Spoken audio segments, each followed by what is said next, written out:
welcome to another episode of Court of Corvids. This is our season finale, so thank you very much for coming and joining us. Before we get started, let's go around and say hi with everyone. My name is Jake. I go by he, him, but I'll be playing a bunch of different characters, including a lot of people that are in this chat. So let me just start off by saying I'm sorry. Jonas William, why don't you go up next? Hi, my name is Jonas, they, them, and I play the Dampier Chameleon Gnome Storm Druid Robin, she, her. Hi, I'm William, they, them, and I play the Dampier Goblin Fighter. Storm Druid, wait, what? Remy Ash Willow, also they, them. And Jonas and I are a band together called Glass Beach. You can find our music on all streaming platforms just Glass Beach, the first Glass Beach album. We have a few singles out as well. And you can find us on Twitter, Instagram, pretty much everywhere at Glass Beach Band, or our Patreon and our Twitch and our Linktree, which is all what you would think it would be / Glass Beach Band. linktr.ee / Glass Beach Band. We also stream here on Twitch. We do gaming and music stuff periodically. Schedule's a little bit wonky right now, but if you follow us on Twitter and on Twitch, you'll see when that's coming up. Hopefully I'm doing music stuff tomorrow, but no promises. And then I also run 2 other shows for QueueTimes. One is called Hijinks and Handlebars, and we have done Kids on Bikes, and there's 50 episodes backlogged of that on the QueueTimes main YouTube channel. And also we did, when we went remote, we started doing a Dungeon World campaign, and there are about 20 or so episodes of that on the QueueTimes main YouTube channel. We will eventually return to the main continuity of the Kids on Bikes thing, but we're going to finish out the Dungeon World series first. We'll be picking that back up in January. And you can find all of that stuff on the QueueTimes main YouTube channel. Playlists are Hijinks and Handlebars for the Kids on Bikes one, Hijinks and Dungeon World for the Dungeon World one, and the second show, but of the third game that I do is called Killer Set, and that is a Monster of the Week campaign where I take real-life musicians and bands, and I have them play fake musicians and bands who have to solve mysteries and fight monsters in order to play their sets. We have had Pink Shift and Bad Moves, both of those bands on the show, and it's a lot of fun, and that's also on the QueueTimes main YouTube channel in a playlist called Killer Set. Awesome. Let's go with Molly. Hi, my name is Molly McIsaac. I play Moss the Magnificent. We go both go by she, her. I don't know. Listen, the dogs are barely letting me sleep, okay? That truly wiggly little beast that was at the beginning is Mayu. If she makes noise during the stream, I apologize. She needs to be around me 24/7 so she doesn't destroy the rest of the house. You can find me across the internet at Molly McIsaac, except here on Twitch, where I am Night Glimmer. See, she's in the background eating my chocobo right now. No! Mayu! Anyway, bye, chocobo. No. That plop. There goes the head. Yeah. Anyway, Night Glimmer here on Twitch. Please go follow me. I will be, I'm moving into the other room up here because someone you may know from the Discord, Alex, is moving in with me tomorrow. So I'm moving into the other room and we'll have a better streaming setup. So I will be going back to streaming pretty much every day. So please, please, please follow me on Twitch. That's all. And I'm Krug playing Krug Claudel, the human monk, both of us, he, him. I would like to point out that this is not an educational live stream, but that having been said, I would also like to point out that I'm fairly certain in the last episode when I did that little jump thing from the thing to the thing, and it was like, oh, the only way I can succeed is a crit. I actually didn't need to crit because I'm pretty sure I was in crane stance, and I just realized that the DC for high jump and long jump is reduced by 5 when I'm in crane stance. So I think that I didn't need to crit, but I How don't do you actually run remember. in crane stance? Cranes How do run. you not run in crane stance? Why would you? What do you imagine crane stance looks like? That You can't just do run? this and then run a lot. Yeah, it's like Naruto running, but like more like a kite. Unless, like I'm a kite. I don't know. Don't judge me. If you want educational Pathfinder 2nd Edition content, go check out our YouTube channel, youtube.com/QueueTimes main. We have a show called Game Gorgon where we talk about RPGs. It's really cool and fun and great, and you should all check out all the episodes of that. The next one we have coming up is the build guide for the Unarmed Fighter still that I am currently editing. If you would like that to happen faster, go ahead and tell the people I work for to calm down. And let's please play a game because I really have been looking forward to this all week. Thank you. I have actually gotten quite a few people from the Discord who are like, I'm so hyped about this episode, and I'm like, oh, I'm gonna ruin it. Oh, speaking of things, I did want to say, I am the one who's turning the VODs into podcasts now, so you can stop bothering Jake and start bothering me. You can stop bothering Jake, and you can stop bothering me. But I've begun doing that. I did 8 episodes. It was a lot of fun. Did I? I think I only put 6 up so far. Okay. I'll have to. Yeah. I have to look again to make sure I did all that. But yes. It you definitely definitely saw that comment quite a few times of please update the podcast. I'm like, we are. We're trying. We're on it. Real quick, somebody in chat said season finale ? Is there going to be a hiatus? And then a sad crying face, which by the way is don't be sad. It's okay. We'll be back. There will be a small hiatus. We usually take a break during Christmas, so most of our shows are going to be on hiatus for that period of time. But then we'll all come back bigger and better than ever, and life will be good. There are quite a few things that I'm working on for this show specifically for like improving like the overall viewing experience and like some cool, interesting things that will hopefully overall like add to the whole entire show. So let's hope that works. But if you miss us, you can just bother us on social media, and also Jonas, Will, and I stream a lot. Yeah. And we'll be on Discord. We're not like taking a break from the community. We're just taking a break from doing the production of the shows so that we can kind of make improvements behind the scenes, if that makes sense. I have been streaming 7 days a week for the last couple of weeks, and I'm just looking forward to that sweet break. Certified stream 7 days a week. All right, so sorry, I just wanted to say, can I, for the time that we're on hiatus, can I like enter the Kellandale Discord with a character I was going to say the same thing. that I then create specifically to kill Remy, and then when we come back, I will have killed Remy, and everyone can be really sad. That would be a great opener for the next season, I think. Can I play Moss's sister in the Discord? Okay, Cutting said yup, and then heard the rest of what you said and went, oh wait. Well, look, I've already gotten a bunch of comments about the fact that Krug has changed his name on the Discord to add Krug onto the server, like because he's like, oh, can I play on the server as Krug during the break? And I was like, yes. Oh. And so he immediately. I wanted to start posting scenes. I've been wanting to for a long time, to be completely honest. It's just very difficult for me to like work up the courage, for lack of a better term. So I decided I'm going to start doing it with Krug. And then I was like, I was going to do it. I have a scene written up actually already. And then I didn't post it because I don't want to mess with the continuity of between the last time and this time. But after this episode, that doesn't matter anymore. Perfect. All right. We good to go? Yes. I think so. Okay, so last we left off, I believe Krug had just finished talking to someone at the Four Temples, and the ghost light behind me keeps changing. You were heading to Bone Voyage, Yes. and then I believe Moss and Robin and Scott and Mia were all together in the street. Remy, were you there or were you? I can't. I was not. I'm at the Tipsy Crow. You're already at the Tipsy Crow. Yep. That's right. So let's start with Moss and Robin and Scott and Mia. So if I remember correctly, Moss is very much hanging over and being as lovey-dovey and touchy as she possibly can with Scott. Is that correct? Mm-hmm. Yeah, and Clokey's mad. Yeah, last you heard was Clokey kind of mumbling to himself. Yeah. Oh yeah, I think Robin is like kind of she was kind of rambling at Mia a little bit, and she's just sort of like looking in the direction of the nail salon, and then like kind of back at the people, and then just kind of puts her head down and just like steps into the group, sort of ready to follow where we're going. But it is very clearly like Robin recognizes this as like an uncomfortable situation that she doesn't probably really have the power to pacify at the moment, so she's just kind of trying to exist in it, I guess.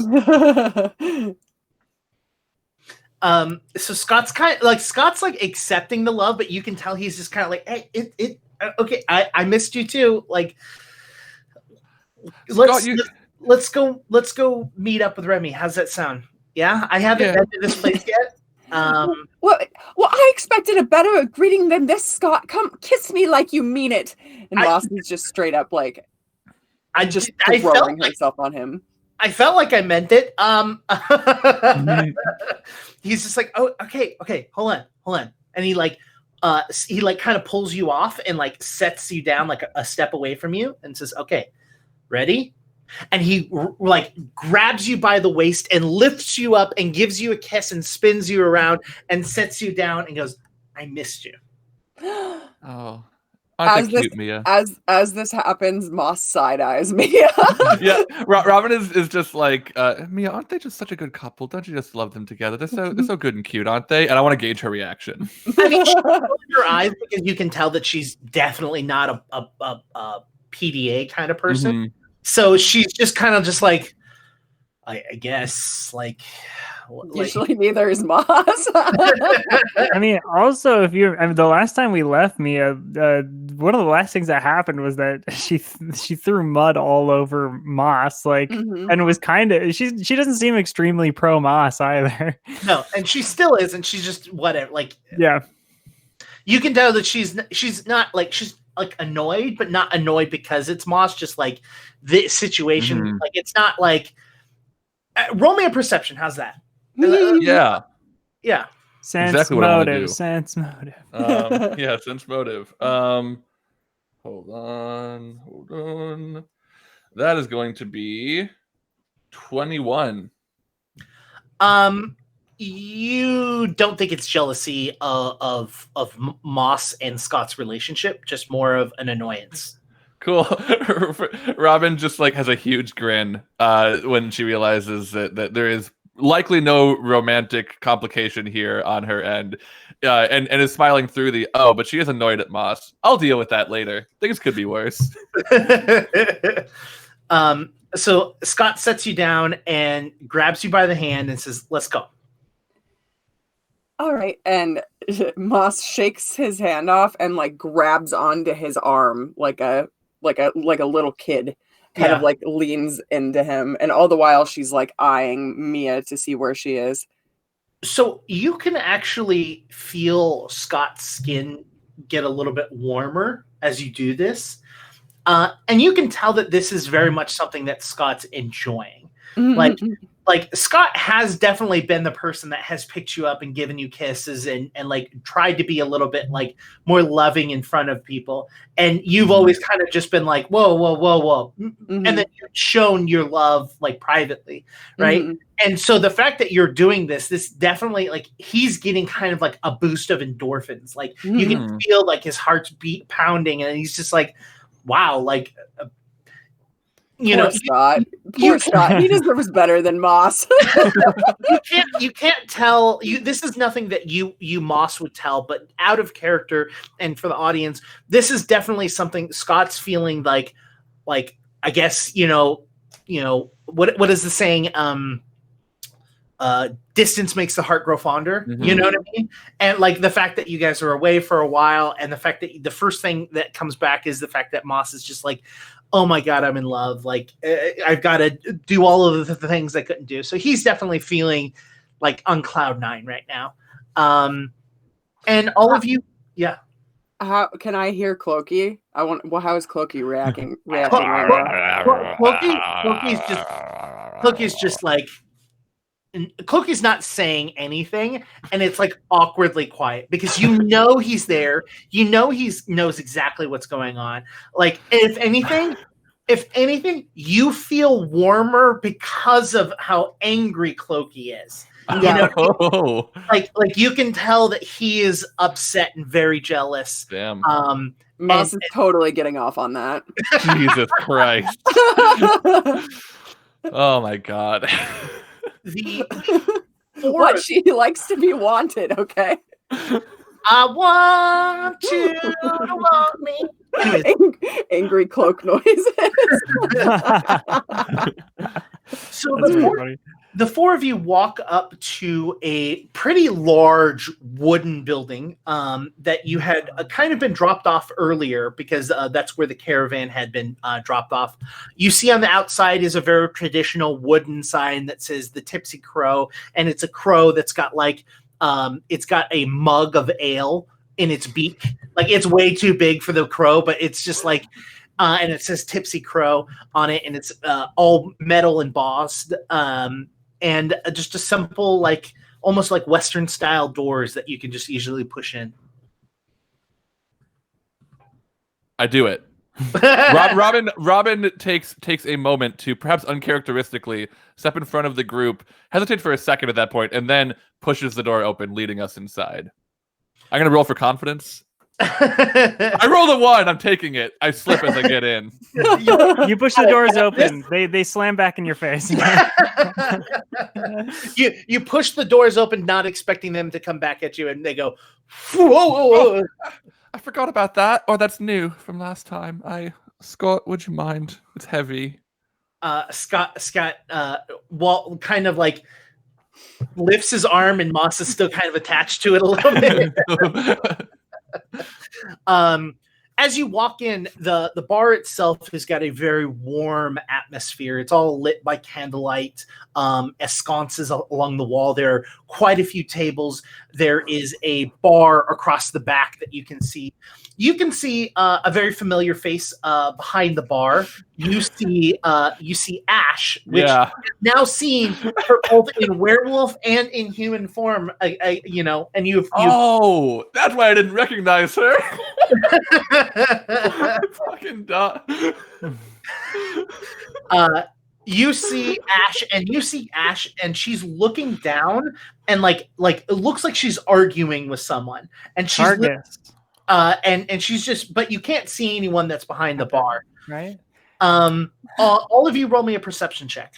Perception check. I'm also moving towards Ash. I want to talk to her. Also, Targus was the bar back before, right? Mm-hmm. Yep. But yeah, I took that. You know what? I forgot that happened. I looked back, and past William was actually kind of a diligent note taker. I'm not anymore. Targus is the brewer. Ash is the bartender. Well, I said bar back. Oh, okay. Yeah. I mean, he delivers drinks too. Yeah, it's a small like it's brewer / bar back. Yeah. Okay, well that was a really good roll. What do you got? I have 25. And William, you're already here, so you can also join in on that perception. Cool, I'll do it. 24. 24. What you got, Jonas? 25. Nice. 13. 13. You probably you can change this up if you'd like, but you've probably ordered food and you're just kind of like chowing down. Oh yeah, food. I don't even notice like all of them come in. I'm just eating. You see Remy sitting on a chair. Actually, it's not. They don't make any of the chairs for goblins, and it's just the worst thing. So you see Remy standing on a chair eating food on the table because of heights. You know. Is it Targus the Goblin? He just doesn't get to sit at his own freaking bar, all right? No. He just walks on the bar. This is your world, Jake. Wait, if it's a height thing, they're also too short for me, aren't they? Wait, hold on. Jake, this is your world, and if I know the Discord properly, Targus is also you, isn't it? Yep. Why are you doing this to yourself? Because I think it's funnier when Targus climbs up onto the table and serves people drink while on the table. So that's also cute. That's a cute fantasy thing. If I saw that in a movie, a goblin was just like walking around dropping drinks off while like walking across the table, I'd be like, wow, that's not sanitary, but I do love it. Well, he washes his feet every time. I mean, dips them in the alcohol while it's brewing. Yeah. May have been brewing with zombies for a while. So, like there's you mean like alongside zombies or using zombies? Because those are very different activities. Using zombies for brewing. Do we know that information? No. I order a drink, I guess.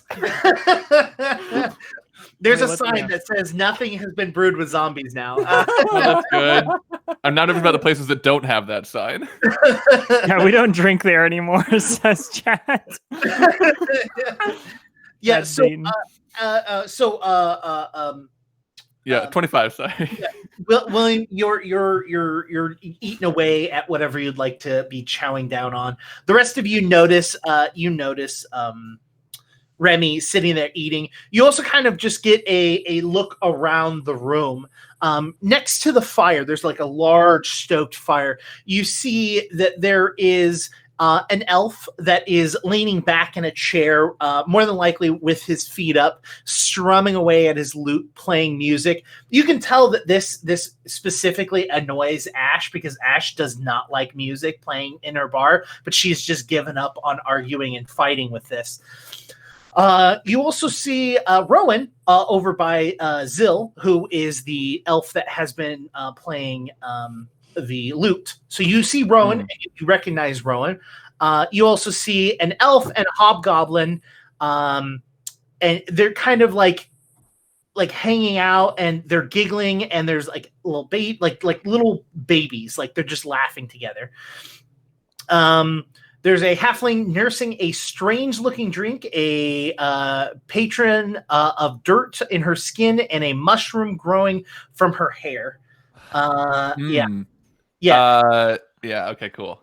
Yeah, so that's who you see over by the fire. You also see that there's like this. The bar is probably the most full you've ever seen. Like this place, like there is a ton of things. There's prestige. Off to the side, another group has formed near a fortune teller table. There's a woman sits several decks set in front of her, as she has got a little sign in the front that says fortunes can be read. Next to her, there is a ranger. It looks to be older human, pale, a little bit of salt and pepper in the hair. He's just kind of like looking over his gear and just like making sure everything is good. What kind of gear? What kind of gear are we talking? Sword, shield? I believe he has a bow. I'm pretty sure he's got some sort of sword as well. I mean, Dayton, you can correct me if I'm wrong. Let's see what else we got here. Also, there's a gnome tinkering with something suspiciously mechanical. Let's see. Then there's a pair of fighters at another table. One good-natured human wearing a plate, and the other is an Iroxy, which is the lizard folk. And they're both happy and hanging out. Longbow, dagger, and dragon scale cloak. There you go. And then the last little group is a clustering of new adventurers. It looks like they look like they're not as well geared out, and they're closer to the bar itself. They do seem to be bickering back and forth a little bit here and there. A gnome druid speaks to a leshy, flanked by two women. One of them is a pale blonde hair and starry eyes. The other is a tiefling with a confusing, and she's running around barefoot. The only person in this place that's running around barefoot, other than maybe Remy and Targus. And excuse me. As well. Yeah. At the other end of the bar sits a dwarf and a talkative halfling with a fantastic hat. Cat? Feline? This is what you said? Or tat? With a fantastic hat. Hat. Oh, neither of what I heard. Okay, cool. Can you remind me, was it Ash or Rowan that I spoke to who knew about the Court of Corvids and the other didn't? Ash. Okay, cool. Then yeah, I'm gonna go with my original plan A, and I'm going to approach the bar and try to get Ash's attention. You walk over to the bar, and it's kind of full with the amount of people that are there. But I also have to jump up because there's no chair big enough for me. You have to like climb up onto the stool, and you can see Ash is yelling at Targus, and Targus is just standing there with his eyes rolled back to his head as she's just yelling at him. And he looks up and goes, "Customer, help you?" Yeah. Oh, I can wait. It's okay. No, do your business. I don't want to be a bother. I'll be here all night. Targus looks at you like, "Oh God, please no, please interrupt." Like, oh, actually, could I get? Oh God, and she's like, her hand is like at risk of cramping, and she manages to get out a snap and feels very bad about it. And you see Ash like literally just like stop. And slowly turn to you. Hi. Hi. It's Robin. Good to see you again, old friend. I know who you are. Is snapping a thing you like to do? Honestly, I panicked. I just it's a thing I've seen people do. It's not a thing for me. I'm probably never going to do it again. I'm so sorry you were on the receiving end of it. It felt very wrong. You can see Targus literally like sneaking away. I want to try to maybe I need a real stealth. I want to sneak a wink at Targus if I can, because I want to do this for Targus's benefit. Okay, I'm not going to re-roll on that. That's a 3 plus, I think it's 12, but still. Oh no, it's only 9, so 12 total. She doesn't even turn or bat an eye as you wink and says, Targus, we're not done. We'll have this conversation later. As she's staring at you and goes, so what can I help you with? Do you want a drink? You want food? You gonna join your friend Remy over there? What's happening? Yeah, all of the above, I suppose, actually. I was curious. Well, first of all, I just wanted to say hello. That was plan A. It's good to see you again.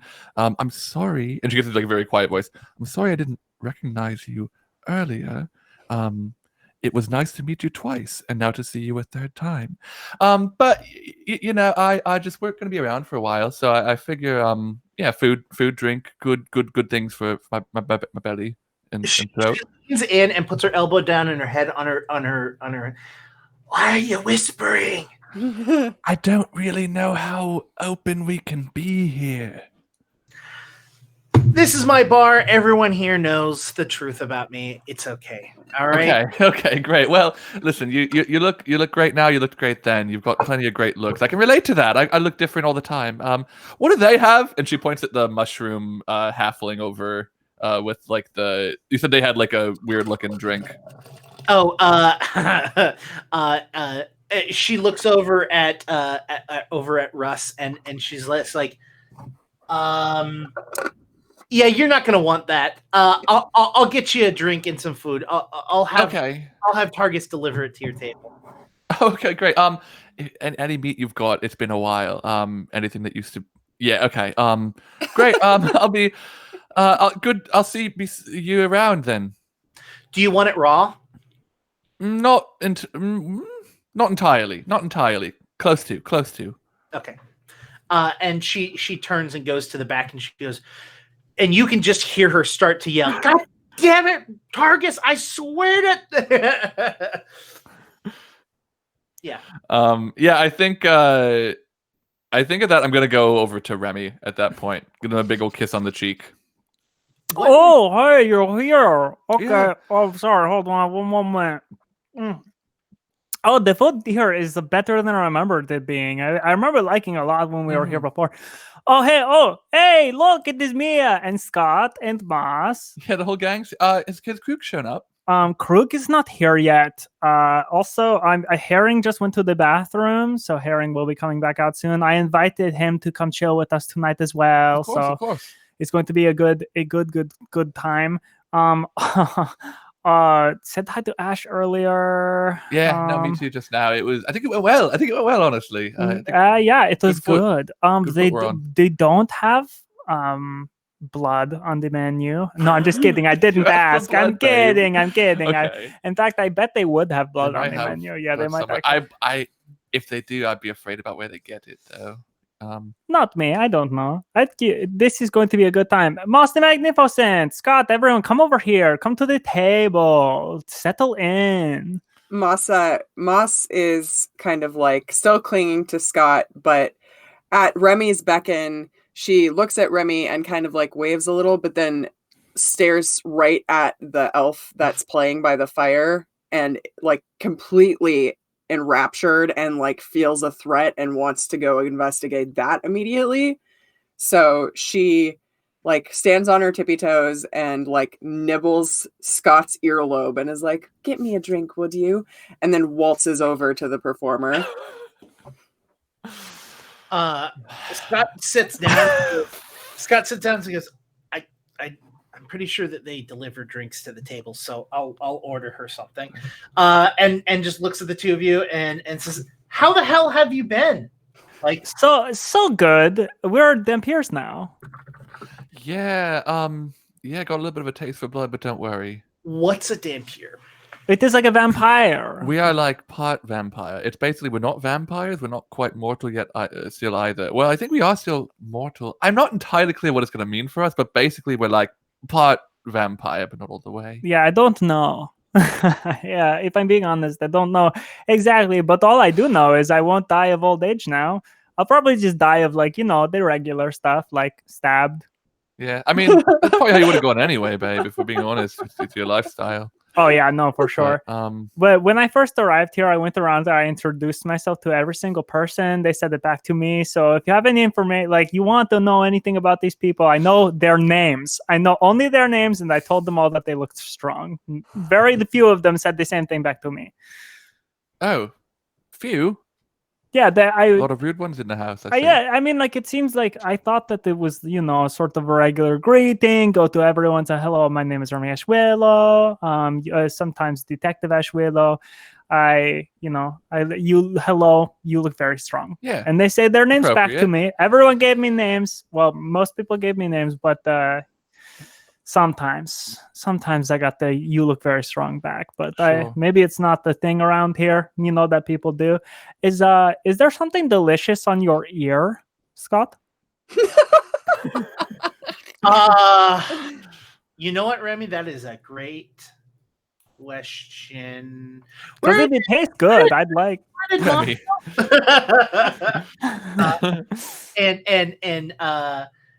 Moss, you walk up to the elf.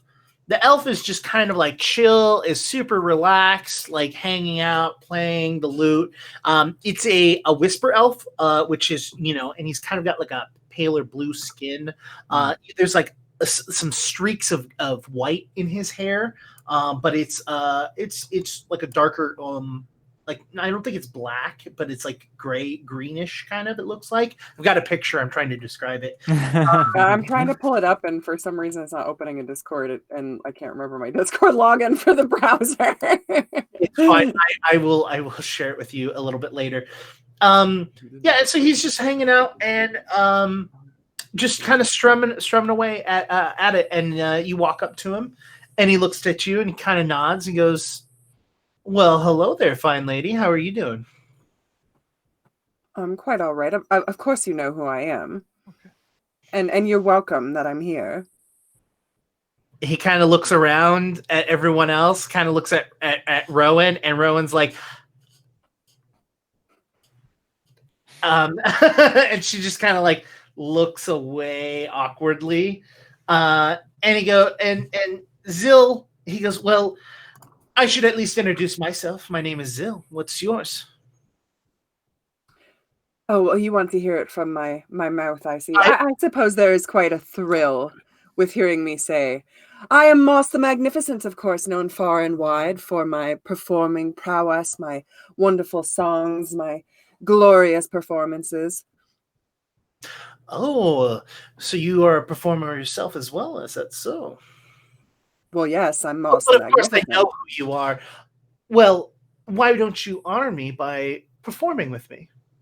I can play a little bit, or you could sing and I could follow up and add a little bit of pizzazz to something that you put together.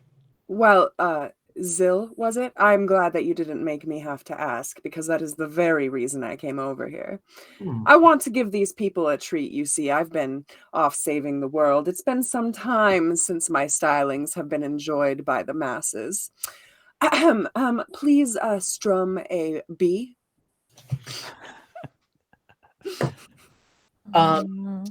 His performance, as he doesn't just strum, he strums. He waits a second and then starts going straight into the music. He rolled a 32. Damn. Do you want me to roll performance? Yeah, if you're going to join in and sing. Oh, I am. And not just sing, like dance and do my sparkly, like prestidigitation stuff. It's a 33. Sorry, 33. Okay. That is 29. 29. So you start to perform and you start to sing in front of the group. You feel a little bit upstaged by the music, as it is like he is going. No. Look. I'm not telling you how to act. I'm just telling you how well he rolled versus you. And so he's playing along, and you're singing. The two of you manage to get the attention of the entire bar. Even for a moment, Ash stops yelling at Targus and like stops and looks over and stops. The entire crowd stops what they're doing and watches the two of you perform. As I think that this is the first time we've had a dual performance like this. Like we've had some smaller things. Zill's usually the one that comes out and performs, but now it's having a singer, a dancer, having a lute being played, and the crowd's not singing along, but they're cheering and they've got their drinks up and they're being merry, and you can see everyone cheering and being happy as the two of you perform your entire song. Is there a specific song or like mood that you're trying to move on to people? I would say that it's like upbeat and epic and like very not quite like dancey, but almost there. And Moss is doing a lot of like twirling and spinning, and she's quite impressed with Zill, but also threatened, obviously. But as long as they're working together as a team, she feels okay with this situation. I also want to add that she's using Clokey as part of the performance and kind of like almost half singing to Clokey as like almost a way of like apology for her earlier behavior, like kind of trying just to butter him up a little bit. So she's using him to like spin around with. So this is something interesting. As you're doing that and you're taking Clokey and you're spinning Clokey around, something happens that you've never seen before. Small bits of like almost like sparks or like little like pieces of flame, like as it like separates from the rest of the fire and kind of goes up on itself. You see that kind of every once in a while shooting out of the back of the cloak as you spin it around. So it's kind of like little bits of not glitter, but like just actual fire, just kind of from the tips of the cloak as you spin around. Moss thinks while she's singing to Clokey, like, that's a nice effect. When did you learn how to do that? You get no response. Clokey's You gonna burn the bar down. You know he's there because you can feel that he's there. Like, when the cloak goes limp when he's not there, right? Yeah. You know that he's there, and he is very specifically not speaking to you. Oh, no. Oh, no. So as this is going on, let's go to Krug. What's up? Krug, you are standing outside of that's that Krug I know and love. What's up? So you were kind of told the direction in which to go, and as you go up to it, you can see that this doesn't look like a morgue. It looks like a bakery, but it's like not quite open, like it's still being worked on. And then there's like a little sign off to the side of the bakery that says morgue drop off in the back. I'm gonna walk to the back. You walk down the alley, and it actually, the alley starts to slope down, and you can tell that the morgue is on a lower side. And there is 2 doors that literally just say like leave bodies here, knock before leaving, and that's it. I'm gonna try the doors.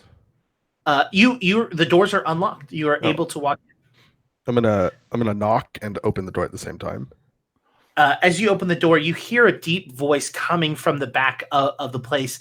That then you hear, "You know damn well to leave the bodies outside." I don't think you understand who's here. You don't hear anything. Roll me a perception. Sure. What about A spicy number that I don't remember. 13. 13? Yeah, Yeah. you don't hear anything. I rolled a 2, so. You see a person walking in, like you're kind of like in a waiting area. And from the back, you can see there's like not glass windows, but there's like cutouts that you can see further in the back. You see a very tall, gaunt tiefling that has blue skin, that has like a beard, and he's like a real pale blue. And he's wearing a very large, like what looks to be like a leather apron that literally is just covered in viscera and blood. And you see him take it off and set it down and goes, "What can I help you with?" I'm not entirely sure at the moment. Why are you underneath a bakery? Doesn't that seem a little unsanitary to you? I don't do the cooking, so I don't really understand what you're talking about. I guess that's fair. You'll forgive me. I'm kind of new to town, and I'm trying to figure out exactly who I need to talk to help me with a problem. What exactly do you do here? I'm not really familiar with morgues. Do you just walk into random businesses and ask them, "What do you do here?" I mean, yeah, generally. It seems quite odd of you to do. A morgue is a location in which we deal with the recently deceased. So you're kind of like a funeral home. Wait, one moment. Hold on. Did you just ask me if a bakery on top of a morgue was unsanitary and then ask me what I do here? So clearly you have some understanding of what I do here. I have a vague understanding that you have something to do with death, but I don't understand if the way that you interact with death is for the good of the deceased or for the good of the living. And does that make sense? It can, absolutely. I just don't know what the answer to the question is, which is, what I'm trying to figure out. What exactly do you do? I deal with the dead. How is that? All right. I guess that's fair enough. I also deal with the dead in a slightly different way. In a slightly, I don't know. I guess I don't really understand exactly how you deal with the dead, but a way that's a little outside of my control, and that bothers me. And I'm wondering if you can help me gain a little bit more control over that. Are you familiar with magic in any way? Do you understand how spirits work, or anything about the divine, or anything like that? He turns his neck in both directions, and you can hear his neck, and you can hear even his spine just snap, snap, snap as you're speaking. And he goes, "Everyone at home, play along." Yeah, right. He goes, "I do know quite a bit about the undead. I am a spellcaster of the divine in itself, and I do find the undead and the recently dead important to both the ongoing existence of all of us, as well as understanding what comes next for all of us." While he's talking, can I look around and see if there's any religious symbology? Sure. Like a icon of a deity or something around. I got a, what was it, 12? 29. So where you're at, there is, it's like stark. Like there's nothing here. Like this is very much like you're not even supposed to be here. This is just where I bring the dead bodies kind of hallway, right? So there's no sort of like personal effects or anything in the direct room that you're in. And he is not wearing, he's literally wearing, in fact, it looks like he's wearing probably underneath actually he took the apron off. It looks like he's wearing clothes that were taken off of the dead body. Like, yeah. So, but you wouldn't necessarily know that as any sort of like deific kind of symbol. Right. So, what exactly can you do that is different than other diviners?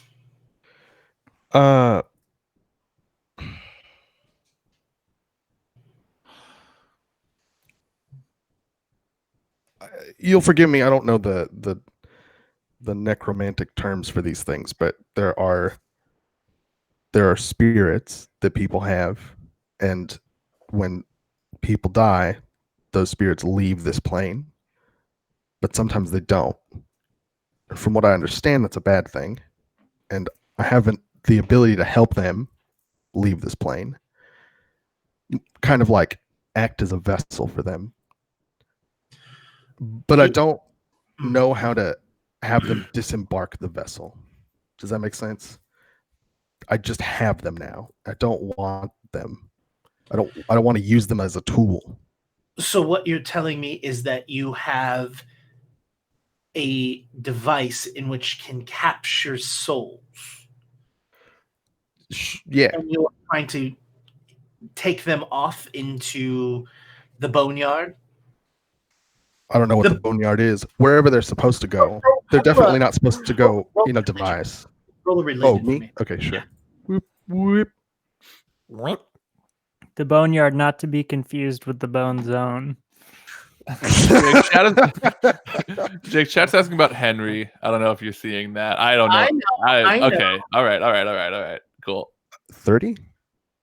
30. So the Boneyard spans an impossibly tall and ever-growing spire of gleaming.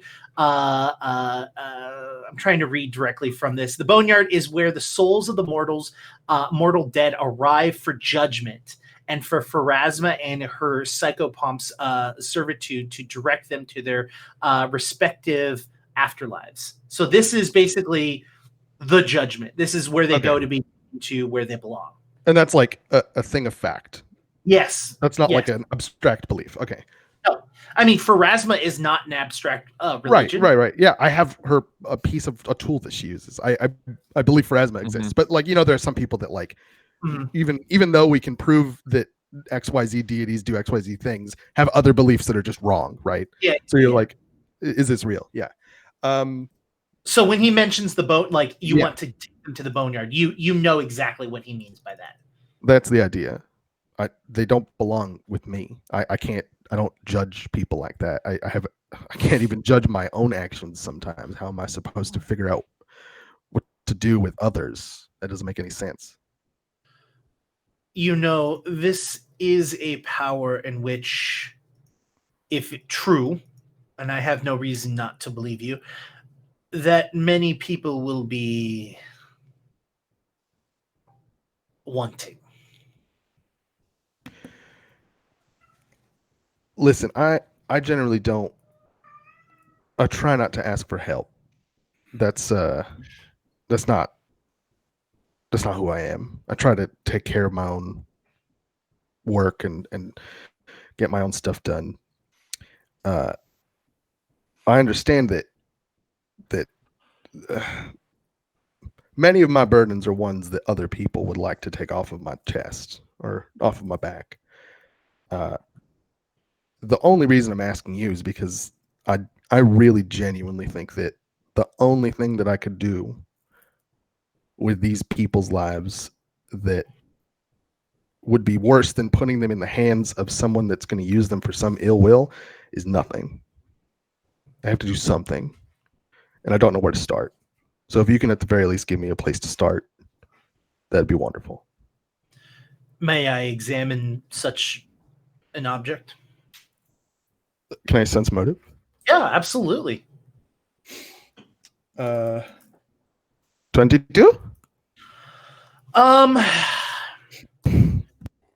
You can tell that he is very interested in an object if it truly exists. He's a little bit skeptical that it's real, and that's more of the reason why he is asking to see it, and less of like, I want it for myself. You know what I mean? So it's academic interest, not selfish interest.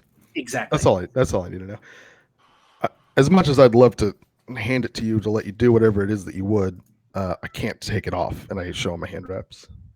And he looks at them, and he doesn't touch them or doesn't do anything. He just looks at them and looks at you and goes, will you join me in the back?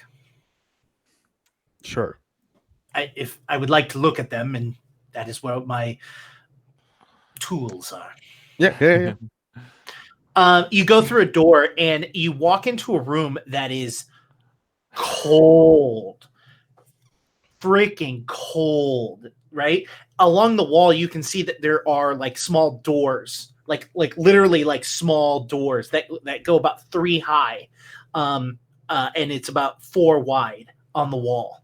And there are metal tables that are just set around. One of the tables actually has a body that has been completely opened up, and you can see the rib cages sticking out on the table. And you can see all along the back wall, there is just a cascade of books stacked upon each other with notes and other sheets of paper jammed inside of them to clearly show, there's something important on this page. Stacked upon all of them is a single humanoid skull that sits on all of them. And he goes over to a small desk and he goes, do you mind putting your arms on the table, please? I put my arms on the table. He grabs like what looks like a magnifying glass, and he puts it over your hand, and then he goes, one moment. And he grabs a candle and lights the candle, and he sets it down next to you just to kind of brighten the area. And he takes the magnifying glass and starts to look in. As that's happening, you hear the doors swing open to the morgue, like the doors that you came through. And he turns, and you hear a woman's voice going, Jan, there's a bunch of new, and you can see her as she steps into the room and stops as she sees you. I'm halfway stood up, like I'm about to get ready to fight, and then I'm like, uh-oh. And she stops, and it is a female tiefling that is wearing a long robe and is barefoot. And she just kind of stops, and her eyes are completely blacked out, and she looks at you and just stops and goes, never mind. I am the new, I assume that you're talking about. How's it going? Hi. I'm Ella. Nice to meet you. And she walks over and goes, so what you two doing? And Jan looks at her and he goes, our friend here might have something of great interest if I have a moment to be able to do some research. So give me one moment. And he goes back to, he looks at you and asks you to, asks you to sit down. And he takes your hand, the hand that has both of the symbols on it, and he rotates your arm and looks at the symbols. And he turns and looks at them, and he looks at you and he goes, one moment. And he walks over to the back wall and he starts to go through all of the he's just kind of like looking at the bindings of the books. And then he looks over at the skull, and roll me a perception. 23.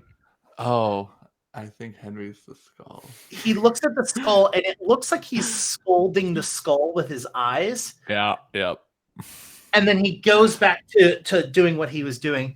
Let's move back to the tavern, where the 5 of you now are all hanging out. You all see Moss and Zill make their performance, and the song ends. Moss, what would you like to do as the song ends? Unmute myself first. Good choice. Yeah.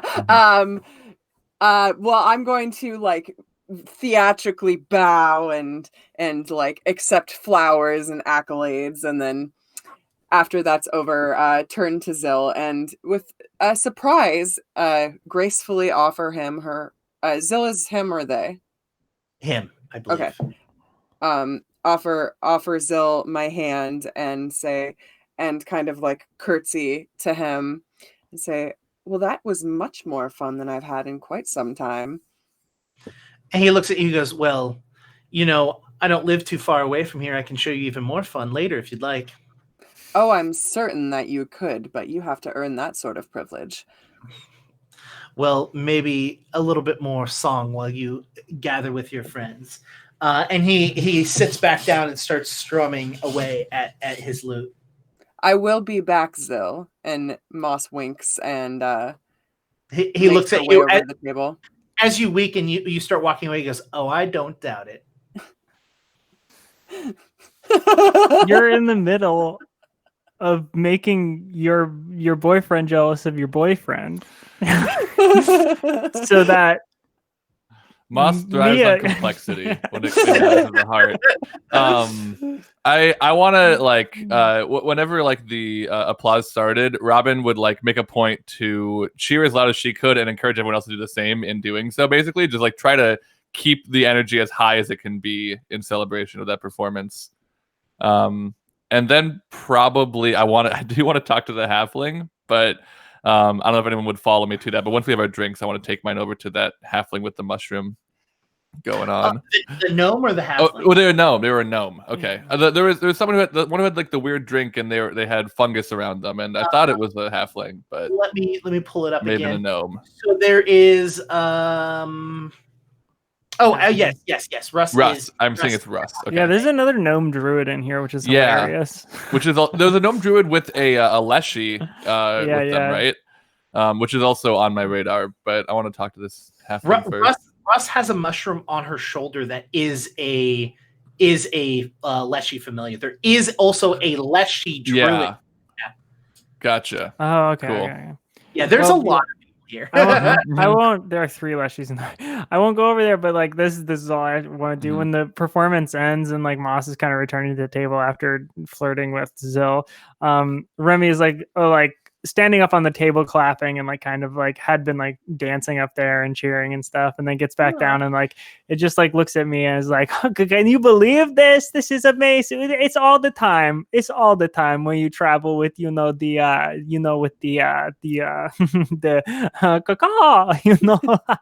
yeah, you have to be a part of our group. Who are you saying this to? Tamia. And she looks at you and she's just like, you understand that I'm a part of that group too, right? This all the time, Mia. All the time. Wait, yes. No, yes, I know. But if everyone around? Is everyone around? When you're with us.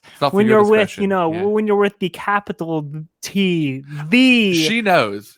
Hold on, when the capital She T, knows. We don't need to give any more hints to people who don't know, babe. The gang of no one needs hints for this, babe. No one. And Targus walks to the table and goes, "Can I get your drinks?" I did. First of all, hi Targus, good to see you again. I did. I think Ash was gonna be getting me something. I don't know what. I didn't actually give a specific. And he goes, "Be right back." And then wait, when you come back, bring me the chocolate. He does not stop. He turns and runs away. A chocolate beverage. I don't like the way that he said "oh." Chocolate. I don't like the way he said "oh." He comes back and he's got a huge mug, and he walks over and he sets it in front of Robin and goes, "Sorry, I forgot about that." That's okay. Is this special in some way? Could you tell me about this Targus before I do ingest? And Targus looks up and he's like, "Okay, this one is a special brew that I made. It's a light. I think I had lemon in it, and then there was some plants that I picked and that I brewed with it. Gave it. I love plants. Yes." There are no zombie parts in this one. That's good. I'm not interested in these, but do you offer ones that do? Do you want some? I really don't. I really, really don't. I don't think any of us do. We don't offer any of those. Okay. Good to see you, Targus. Good to see you. That's really good though, Robin. That had they you never know when you have some zombies in your drink, and especially with how many there are around. It's nice that this bar has this fine this establishment where they have service where they let you know there are no zombie parts. I appreciate that. Can I also get the chocolate beverage with no zombie parts, please? And then Scott orders Moss a drink, and he asks for water himself. And Mia asks for some ale. Scott, please get a little wild tonight with me. You know, partake in a chocolate beverage. A chocolate beverage. He goes, I don't know. I feel like a little bit of dairy might not do me well, especially if Moss continues to be as excited as she is. Hey, cunning! Hey! Wait, including hey Krug, how does that gifted sub feel? I don't know why is it good. Okay, I will gift another one. That's Thank you, Kay. Thank you, Kay Cunning. Look, now you can now use our emotes in there. All right, Krug. Woo! Cool. Scott, the chocolate beverage does not have to be dairy. There are plenty of non-dairy chocolate beverages. Isn't there dairy in chocolate? No, not inherently. Oh, you know what? I'm No. no. No. Oh no, No. not if you use the straight cacao. Yeah, Cacao. that seems. And he looks at Targus and he's like, "Do you have anything that's non-dairy that has cacao in it?" And he goes, "Business drinks, 10-4," and just walks away. The business drink that is not alcoholic, right? Targus? Okay. Targus gone. We'll make sure before anyone drinks it. Yeah, you can take the first sips. Mossy Moss? Magnificent. That was Yeah. magnificent. Why, thank you, Remy. And Moss actually like half hugs Robin on her way back to the table. I saw you cheering me on the most of all. I appreciate you. Just letting my heart out. That's what you got to do. And then Moss like saunters over and just drops down into Scott's lap unceremoniously and like puts her arm around his neck and immediately says, "Scott, that bard was trying to sleep with me." Isn't that just kind of like your existence though? Like, Well, yes, I mean it's to be expected. I just, thought that I should tell you. I'm so upset. Look. When I started dating you, I kind of assumed that everyone around you wants you, except for you, Remy. Oh yeah, not me, but you would be surprised, like the people that have wanted Moss on our trip. I mean, there was this one person who was like, "What?" Remy, I mean, yes, everyone at the ball we went to was quite interested in me. Well, everyone and everything. Am I right? Everything. Yes, everything was very interested in me as well. What did you get me to drink, Scott? Targus is getting you a drink. He's on his way. He said something about business drinks. I'm not 100% sure what that is, but we'll find out when it gets here. Oh, and Robin, you're eyeing that person over there at the bar. They just look really cool, and I mean, they've got. Do you see the little friend? They've got a little friend on their shoulder. You know what? I remember I introduced myself to them at the beginning. I think their name is Ras. Let's go. Ras. You think you said the name is Ras? Don't trust me. I won't. I won't, babe. Don't do it. I'll come with you though. Yeah. Okay. Let's walk on each other's shoulders. Yeah. I think you all and Robin like makes direct eye contact with Moss. I think you all have a lot of catching up to do and things to talk about here. So we're gonna go make some new friends, but we'll be back after you've had a chance to discuss things that are attracted to Moss. Let's go. The two of you scanter off, and you walk over. It's a good word. It's like scamper with a canter. It's a little faster. Yeah. Scamper with a canter.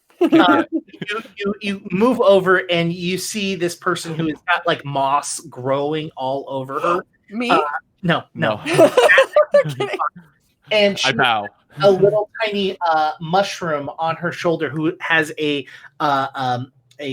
thimble in its hands, and it's like holding it up to its mouth, and it's like drinking.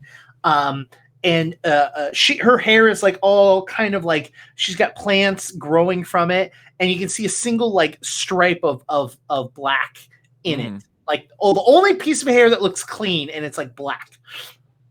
And she looks at you and goes, "Oh, hi." Hi. So sorry. My name is Robin. This is my partner, fiance, Remy. I couldn't help but notice.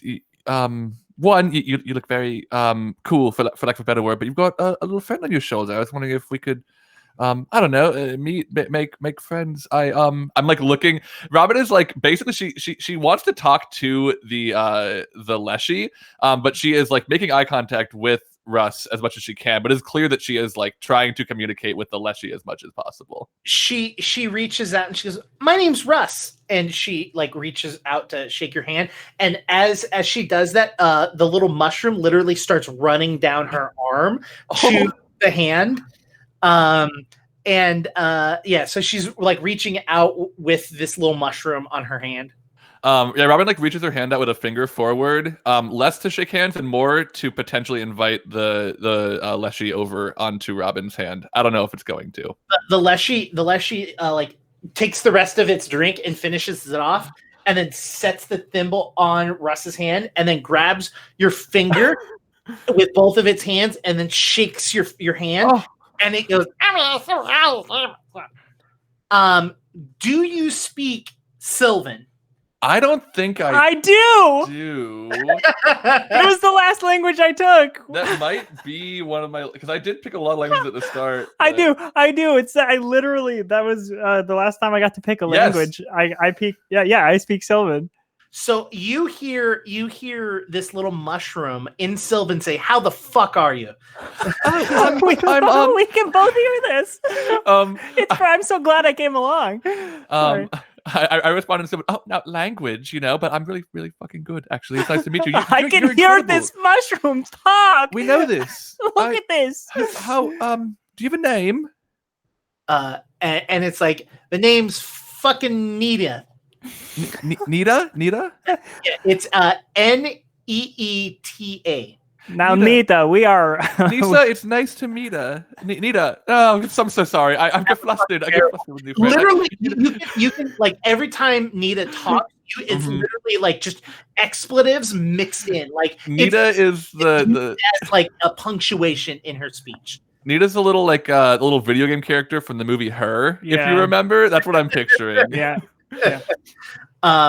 So Nita is literally just like expletive, like just like in between every single speech, and then like after shaking your hand, it picks up the thimble and like shakes it towards Russ, and Russ just kind of looks a little annoyed, and Russ like looks at it and like, "You've been drinking enough," and she's like, fuck you, I can drink what I want. So yeah, that's what's going on with the four of you. Yeah, and I want to say I am sorry when I introduced myself to the rest of the people in the bar, Nita. I did not know that I would be able to talk to you, so I did not introduce myself. But hello, my name is Remy Ashwillow, sometimes Detective Ashwillow, sometimes Count Detective Ashwillow. True. And I think we should. I think it's right that we disclose that we are Dampiers. I feel weird engaging with people and not letting you know. We're good. We're fine. We're not like no hunger, no thirst. Or anything. Hold on. When we were at the mansion with the other monsters, you told me that I shouldn't go around telling people I am a Dampier. Did I? Yeah. What has changed? Well, friends are different, right? And we're friends, right? You shouldn't just tell everybody, but if we're going to be friends with these people and we're friends, then friends should know. Just because otherwise I feel like we're hiding. Okay, well, it is nice to meet you. You look very strong. And Nita like flexes, and Russ, who is like awkwardly standing there, like, "I don't want to be here anymore." Like, thanks. And like turns away and walks away. Okay, well, good. She stops. Oh, did you want something? Not in particular. I just I'm a bit of a druid myself, and I thought maybe we'd have things to talk about. I'm not like mushrooms. I do. I'm less versed, honestly, than most of the other herbs, but I like mushrooms. I do. Well, what about fungus? Fungus is nice. I'm a fungus fan, right, babe? I've always said I love fungus. Yeah, no, yeah. My wife here loves fungus. Did we have we had some mushrooms before, didn't we? I mean, we've eaten and consumed plenty of mushrooms in our life. Currently, I've probably got something on the caravan. Oh yeah, if you want to see my collection, maybe not right now, but later, I've got all sorts of plants. Some of them are probably fungal. And she's like, ooh, you should come over to the Boom Shack later. That's where Targus and I experiment for science. Oh, you and Targus have. That's cool. I like Targus a lot. Targus seems very nice. Maybe a little scattered, but I like him. And she kind of looks a little suspicious at you, and she's like, "He's my good friend." Yes, I am glad. Okay, and she turns right and walks away. Right. Maybe you're right about the damper thing, babe. I haven't honestly meeting Netta. I have not been that in awe of an individual since we met Moss the Magnificent. If I'm being perfectly honest, and that includes the big cat dude. Maybe I'm right about the damper thing. It was you're the one who said it. Well, yeah, maybe I don't know. Or maybe I was right there. I was the one going around introducing myself as Count, and then you were like, oh, maybe we shouldn't do that or something. Well, whatever. Also, I'm pretty sure the mushroom's name is Nita. Nita, yeah. Oh, I thought you said Netta. I might have. I'm very flustered. I'm very shaken right now. Well, tonight is the night for us. Let us go back to the table and have a good time. Yeah, of course. I'm going to step outside though and give Krug a call. So. Oh yeah, I hope he's okay. Yeah, I haven't seen him. He's supposed to be here. Whatever. Okay, I'm gonna go do that. Also, if Herring doesn't come back from the bathroom, someone should probably check on him. He might have been attacked by someone. Okay. Yeah, when you turn back and Herring's back at the table. Already. Oh, okay. I'm going outside. I'll be right back. So Remy walks outside. Let's go back to Krug, who is standing there with Ella and Jan. And Jan is going through his books, and he pulls a book out, and he sets it down, and he goes, "Oh, you can have your arm back." Thank you. Yeah. And he opens up the book, and he starts moving through. And he's gonna make a check. Let's see how well he rolls. Krug's gonna probably kind of stand there awkwardly and then kind of crane over his shoulder to try to see what the book says. Oh, he's put the book out in front of you where your arm was. He has opened it up and has set it in front of you. He's not hiding it whatsoever. Oh, okay. Yeah, Krug's gonna walk around behind him so that he can see the letters right side up and start trying to read it. Roll me a perception check. Also, he just nat 20'd his. Yeah. I got a 20, unnatural 20, but a 20. You can tell that he is excited to have someone that, he has yet to go above his single monotone voice, but you can tell by how open he is with everything that he is very much excited that there's someone else who's interested in learning about something like this. You get a feeling that even though Ella is there, she doesn't really care. She's got other things that she'd rather be doing, but it's what Jan does, and that's fine. That's kind of the feeling that you get from this. And he's going through it. The book itself seems to be a book of it's an older book. It's not super, super rare. It doesn't look but some of you can notice with your what you rolled, you can notice that some of the pages are in fact written in blood. And he just kind of skips over those. He'll be going through and looking, and then he'll open up and he'll be a mural that will be in red ink, and he'll just be That's like when you're showing someone a photo on your phone and you accidentally scroll by one of your nudes. Am I right, everyone? Accidentally, yes. What do you? Yeah, accidentally. Hold on, wait. Let's too far down this road. I have to show you this picture of my cute dog. Did you say dog? Have you ever been showing your nude and you accidentally showed him a picture of your dog?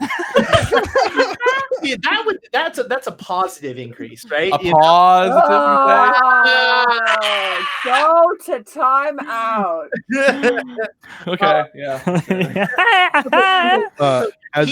Hold on. We're not gonna get past that page of blood thing without me getting to react to page of blood thing. Don't try to brush that under the rug. Yeah. No, I was just going back to that situation as he kind of like opens up pages like, and we keep going and going. But you can act on it. But I mean, hold on. What was that though?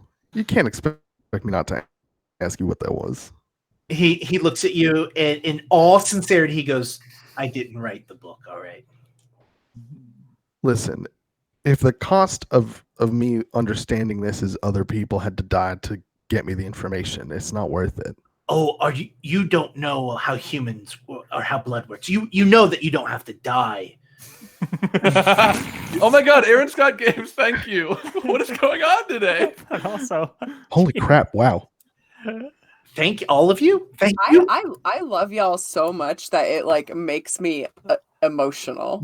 Also, Linus. Yeah, Linus came in and said decided to check it out because of the B&G stream last night. Yeah, nice. Welcome. Glad to have you here. This is we're in like a season finale basically right now. More! Are you kidding me? You all are amazing. I love all of you. Wow. Yeah, so he looks at you and he's like, you understand that you don't have to die to write in blood, right? Look, I'm not an idiot, but I'm not naive either. You understand that some rituals do, in fact, have a cost of blood, yes? Not necessarily blood as in the death or sacrifice of someone, but of your life essence. That's all I needed to know. And he turns. As long as it was given willingly, that's all I care about. He looks at you and goes, again. You didn't write the book. I get it. They could be dead. I really don't know. I understand. As long as it's not. I like to think that they're still alive, or that they were the writers themselves, and that blood just kind of called to them. You should stop thinking that. And just accept the fact that they. Anyways, what's on the Listen, page? I was writing the book and my blood spilled on the page. It just looked like this. It was cool. So I decided to draw with it. Anyway, he continues to go through the book, and he goes, now, do you see these symbols? And he kind of goes across the top of this page, and he goes, now, I don't think they're an exact replica of the symbols on your arms, but they look like a combination of them stacked on top of each other. And he kind of like, he goes, now look at the first symbol. Clearly you can see this shape, and he points to this, and he points like holding it up over the book. Yeah. And he goes, you can see that this shape and this shape are very similar, but there's a line through it, which could be that shape on top of that shape, and then shows you another one. And he kind of goes, these individual things are called memory symbols. These are supposed to be moments of someone's life that has some sort of great importance or has some sort of heavy weight on them.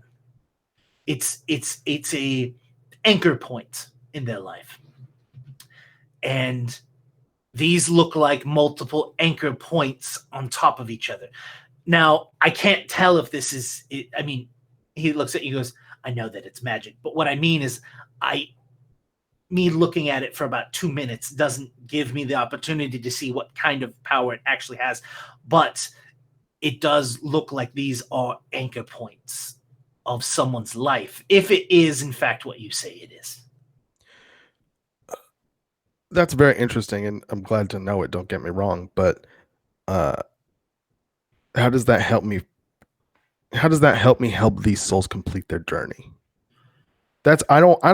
I'm not looking for the power of these things. I don't want to use this tool to its full extent unless it can be, used to help people. That would be great. But what I have right now is a half-finished promise. Look, it's going to take me some time. Are you going to be here in time or in town for a while? Or are you just passing through? I mean, if you can guarantee me progress eventually, I'll stay as long as you need me to stay. I can't guarantee you anything. I can guarantee all. Guarantee was a strong word. I don't usually speak in absolutes like that. I'm sorry. You is that I will continue to look into it. That being said, you can't know what the end goal is unless you know how something works. Absolutely. You don't know if this is just a soul capturing and devouring device, or if this is an actual device that can be released. Unless you have information that tells me differently, I have to assume only off of information that I know, which is these look like memory anchor points of people's lives. If in fact you got these by touching a soul, all I know is that you now have imprints of someone's memories.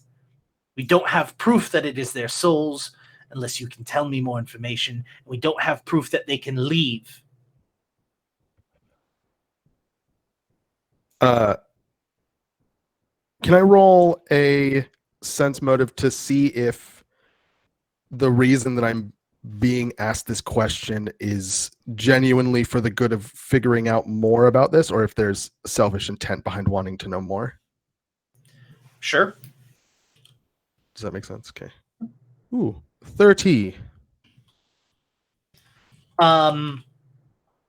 You with a 30, you absolutely know that the amount of time in which he has looked at this, you're lucky that he's been able to gain the amount of information that he's able to gain.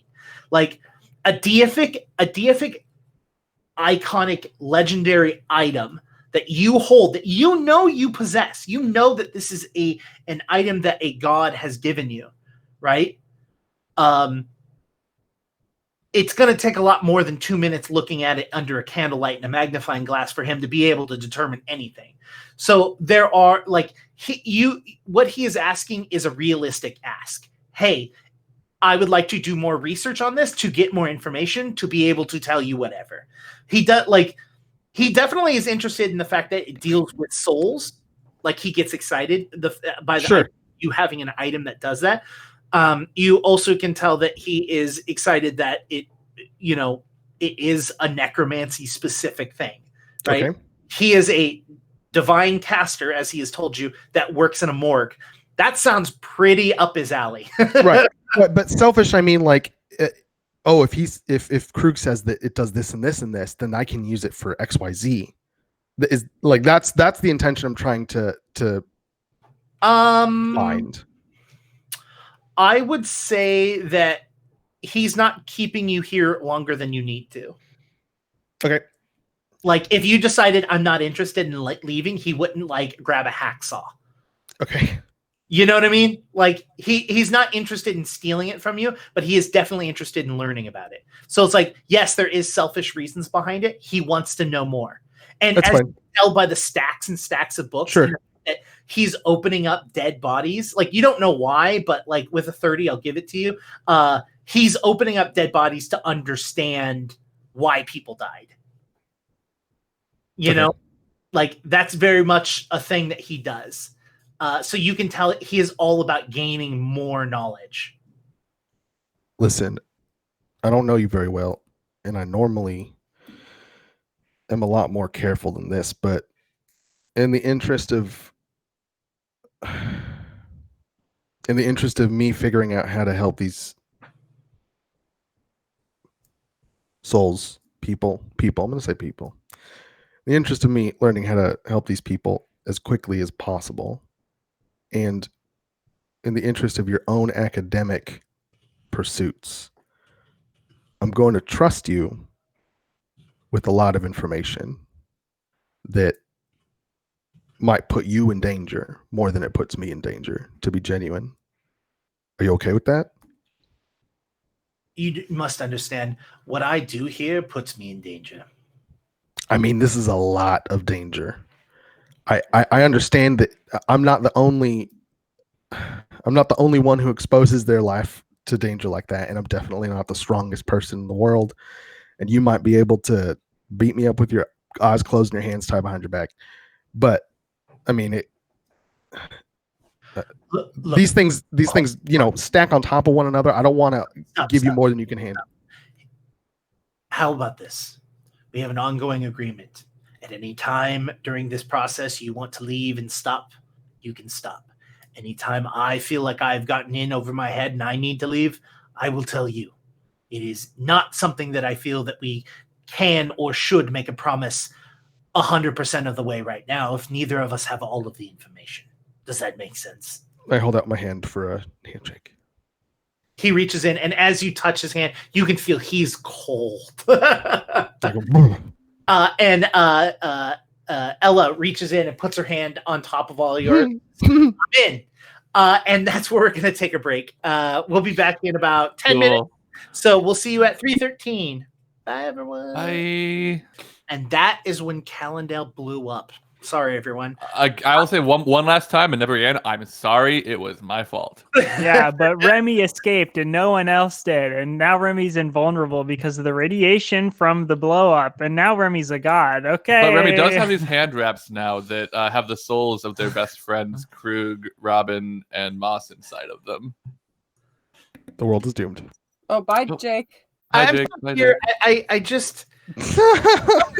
for some reason I'm blurry as hell and I don't know why, and it's like for some reason out of all of the connections mine is like the dirt connection and I don't know why. Dayton said, but I just made a map.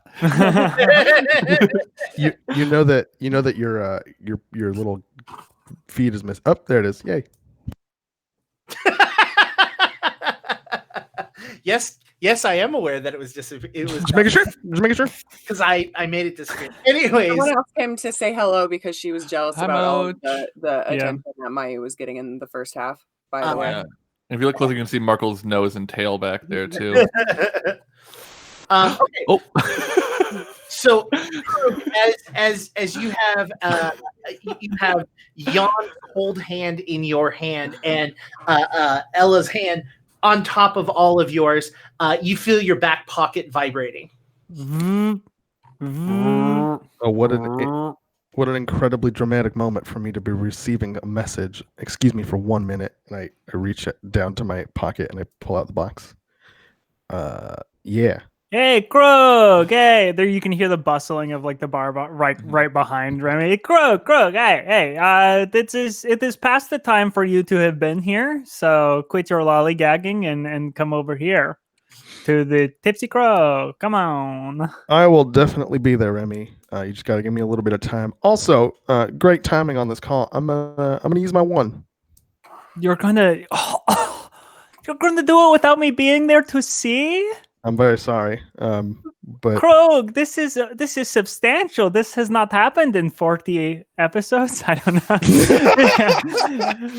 This is I've never. Oh, I can't. Can you keep me on the call?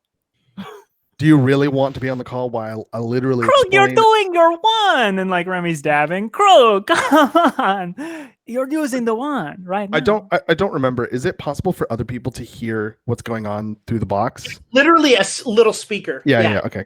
No, Remy, I cannot. We can't have this conversation with the box open. No, that's ridiculous. No, I think you can. Literally see Jan and Ella just kind of look at each other really awkwardly and like look back at you like the one. Are you in the room with the people right now, Krug? No, I'm sorry. The magic must be failing. It's I'm having a very difficult time hearing you, Remy. It looks like I'm not gonna be able to divulge all of our secrets over this call. Oh no! Well, where are you? I'll come and see you in person. What's the name of this place again? The Bon Voyage. Bon voyage.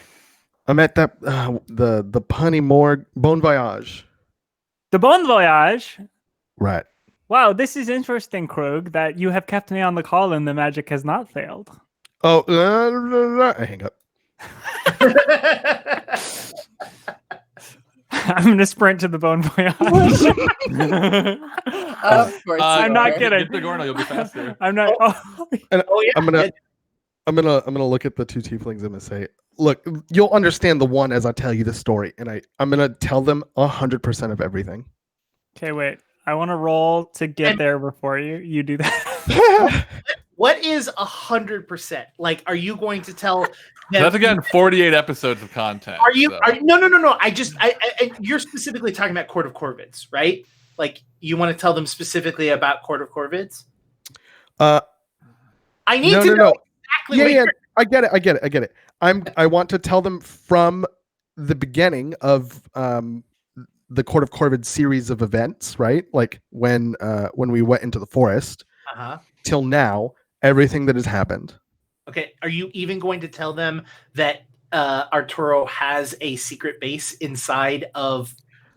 Anything that I've been explicitly told not to tell other people, I will not tell them. Which is that Court of Corvids exist. No, we've been told that we can say that we're a part of the Court of Corvids. I absolutely. I feel like with discretion, which I think you're using here. But yeah. I mean, it hasn't been like never ever tell a soul. It's just been more of like, hey, maybe you shouldn't tell everyone. Like. Yeah. Okay. Also, do you leave out the monkey's paw? Because okay. Let me be a little bit more reasonable then. Everything starting from leaving out Court of Corvids, the organization, and including everything that has happened since the ritual with the deities, and that includes everyone else's deity, right? That I know about, and everything, like all of the combat encounters, all of the like opponents that we've faced and how we've dealt with them. And that's all I can think of right now. Oh, no, I don't tell anyone about that ever. This is making me really love the idea of us doing like a recap episode that doesn't mention the Court of Corvids but talks around it all the time, like a recap as you would tell a stranger. I love the difference between you saying you're gonna tell I'm gonna tell them everything and me saying I'm going to tell them everything, because when Remy does it, like literally I'm just like, yeah, just everything, just the whole thing. That's what it was like. Okay. So I do grab Dagorno and I'm on Dagorno's back and I'm going to the Bone Voyage. And are you gonna try to get there as fast as possible? As fast as we can. As fast as you can? As fast as we can. As fast as you can? Roll me a nature, because that's what you need to ride. Okay, hold on. I also love this because technically Krug didn't use his one, but Remy's gonna come in thinking that he did. Oh, I'm gonna blurt all the secrets you didn't tell. Oh boy. Okay, so I do have a thing. Hold on. As fast as you can. As fast as I can. As fast as you can. So I get a +1 circumstance bonus to nature checks to use command an animal, because I have the Rough Rider feat, which I've never used. Rough Rider. Yeah, Dave, that's exactly what I mean. The one would be Court of Corvid, which is like the one thing he explicitly didn't say. I feel like that's what it used to be, but now it's just sort of been like, oh, you're telling a sensitive piece of information. You know? When it started, it was definitely you're talking about the Court of Corvids. Yeah. That's why I thought it was less of a problem, because we always do it anyways. I'm gonna use a hero point. Oh no. We did get the bards got extras earlier. Yeah. My nature check for my command an animal is going to be 14 in total. Okay. Yeah. Totals. So Krug, I would say that you get up to the point of talking about the cat bone oracle when Remy literally busts through the door and Jan and Ella stop and like, I stand up, getting ready to fight again until I realize that it's Remy, and I'm like, sorry, this is one of my I am so proud of you for using your one. How far did we get? We're already done, Remy. We've already talked about everything. Sorry. I didn't realize you were coming, or else I would have talked much slower. I said that was coming. I mean, being the Gorno here. Yeah, but the connection was so bad, remember? Remember when I told you that the connection was bad and you believed me? The magical connection. I'll tell Arturo to like take a look at that or something. Yeah, he should fix it or something. Well, hold on. I have hold on. Real quick. Just hold on. I'm sorry. I normally don't interrupt other people. Yeah, that was very rude, Krug, of you to interrupt right there. No, I get that. But so yeah, it's all over, and there's no reason to ever talk about any other specific part of the harrowing journeys that we've been on in this particular room. And so I think maybe you should just go back to the bar, Remy. Well, I'm not going back without you. So I mean, you can wrap up here, and like Remy just stands still. Yeah, I just have a couple questions that I need to ask. You're going to ask some questions? And I'm gonna just like kind of give up internally. I'm gonna turn to the tieflings, and I'm gonna just keep going from where I was. and as you continue to go, he goes, I'm confused of what sent you on the point of getting these skull pieces. I'm not telling you everything because some of it will put not only me in danger and you in danger, but others in danger. You're not even using it.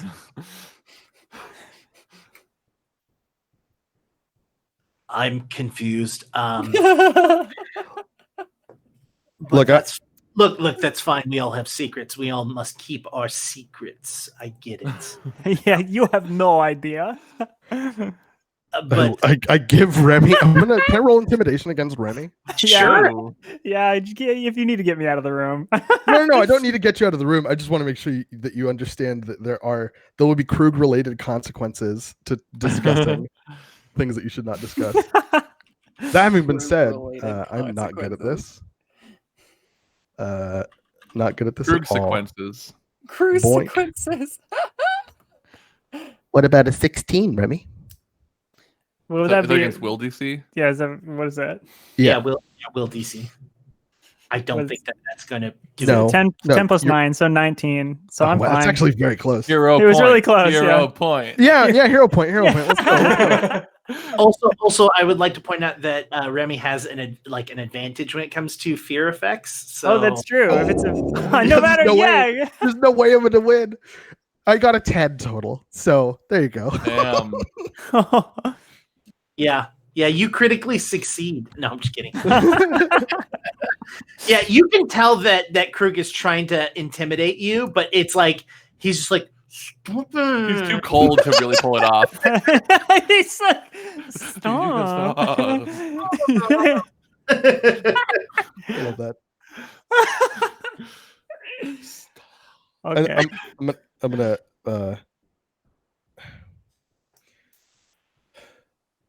look. It's not, again, I don't want you to think that I don't trust you or that. And I do understand that whatever it is that I'm keeping from you may or may not be pertinent, and there's not really a way for me to know that that's why I'm talking to you. But I can't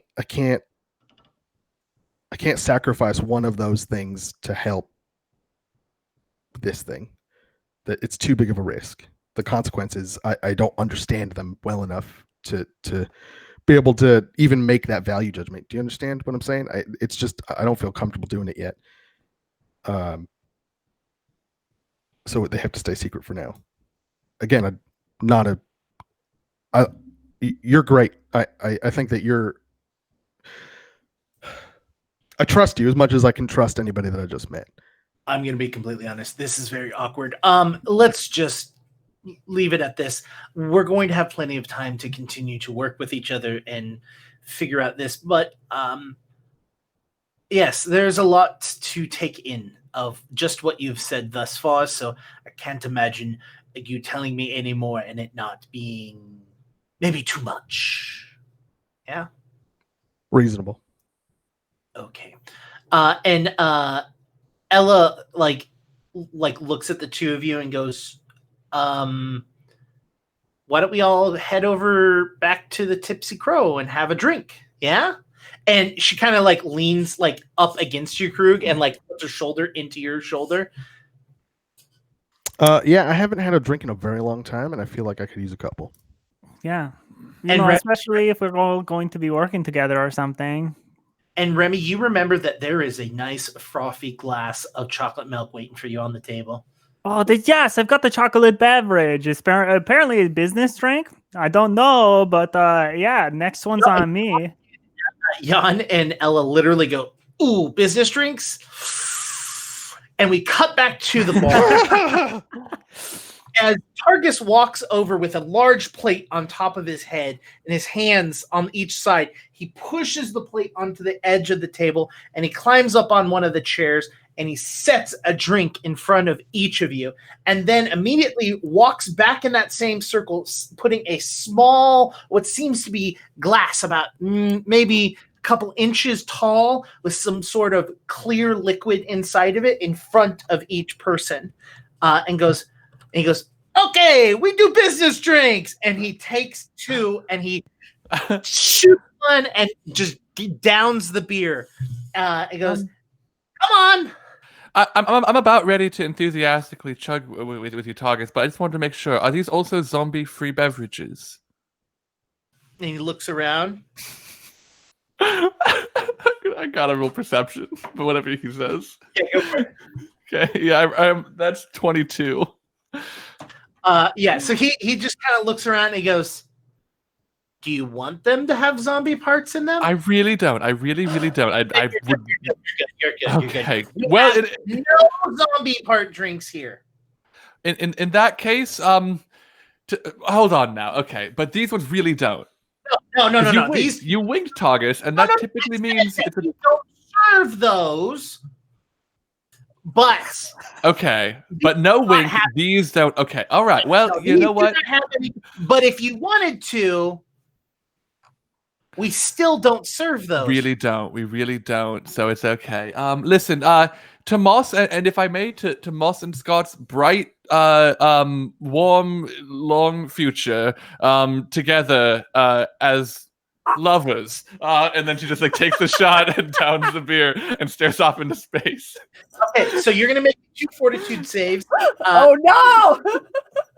Goes, these have liquor in, and Targus goes, yes, except for that one. That one is just cacao and like water. I just mixed them together. I didn't know what it tastes like.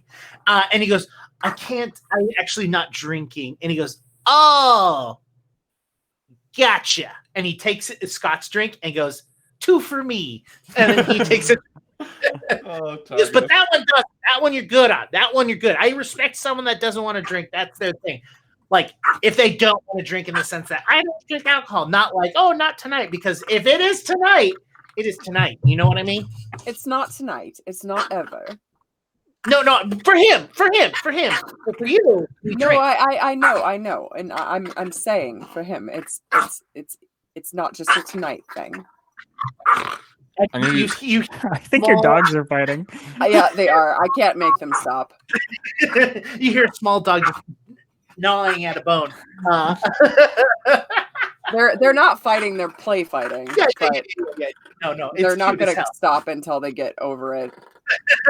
No, it's actually kind of cute because it is cute, yeah. Anyways, so yeah, anyone that drinks both drinks take 2 fortitude saves. The first save is a 10. The second save is a 12. Okay, cool. Okay. I'm still drained 2, I'm assuming, right? Okay, I didn't get the second one. I was drained 2 because I stayed up driving. Yeah, you are. Cool. Then yeah, I used the hero point on my second roll, but now that you've told us the DCs, I wouldn't have had to. Yeah, don't worry. So, okay, cool. Then yeah, that was a 17 and a 26. Yeah. I didn't get the second one. You didn't get the second one? No, I rolled an 11. Okay, so you're going to take a single point to your charisma and take a single intelligence point away. It's just temporary. You're becoming more charismatic, but you are not thinking straight. So I remember this happening to Robin. Oh no, it was the potion from our first alchemist friend. Oh no. Does anyone remember her name? Are we talking about the one that Michelle played? Yeah. Knick-knack. Thank you. Yeah. It was the knick-knack potion that made me all charismatic. Scott takes a drink of his cacao and he's just like, bit bitter. You'll get used to it, Scott. Cacao is of the earth, and it just takes some. Your stomach will adjust. Every time y'all are saying cacao, I'm thinking about that Portlandia sketch. Cacao. Cacao's the safe word. Scott looks over and is looking around the room and sees the fortune teller in the corner and goes, would any of you be interested in doing that? That kind of seems fun. Honestly, Scott, I was waiting for someone to ask because I don't like to insert myself in situations, but yes, I would very much like that. Yes. I would absolutely love to. As you know, I used to do some fortune telling of my own, and I'm certain that she's not nearly as talented as I am, but I must go judge the competition. You actually see Rowan with a small puppy, and as Ash is like looking over and goes, "I swear to God, my boots are messed up." I'm trying really hard to get them to be quiet. No, it's fine. No. Super fine. I'm making it a part of the story. It's ambiance, all right? Okay. It's ambiance. And Scott goes, all right, well then let's kind of go. I don't know how it works. Do we go one at a time? Do we go as a group? Like, how does that work? We go as a group, and Robin goes over herself, even if no one's immediately following. Robin, I want you to go first, but really fast before you go. I want to I'll stand up and I'll be kind of tipsing around a little bit, but as we're kind of meandering over there, I want to check in on Clokey because I haven't really talked to him all night. So I've been keeping it in the back of my mind that he was staying quiet while I was performing. So I want to think at him hey, are you all right? You finally hear the first words coming out of his mouth, and they're in Abyssal. They're not in Common. Mm-hmm. And he says, I'm fine. I'm sensing some rather strange energy from you tonight. Is there something I should know? Nope. We're fine. Well, I liked the little trick you did during our performance. Yeah, that's yeah.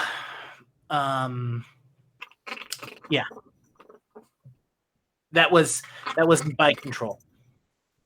Oh. So you couldn't replicate it again in the future for another wonderful little ditty we did together?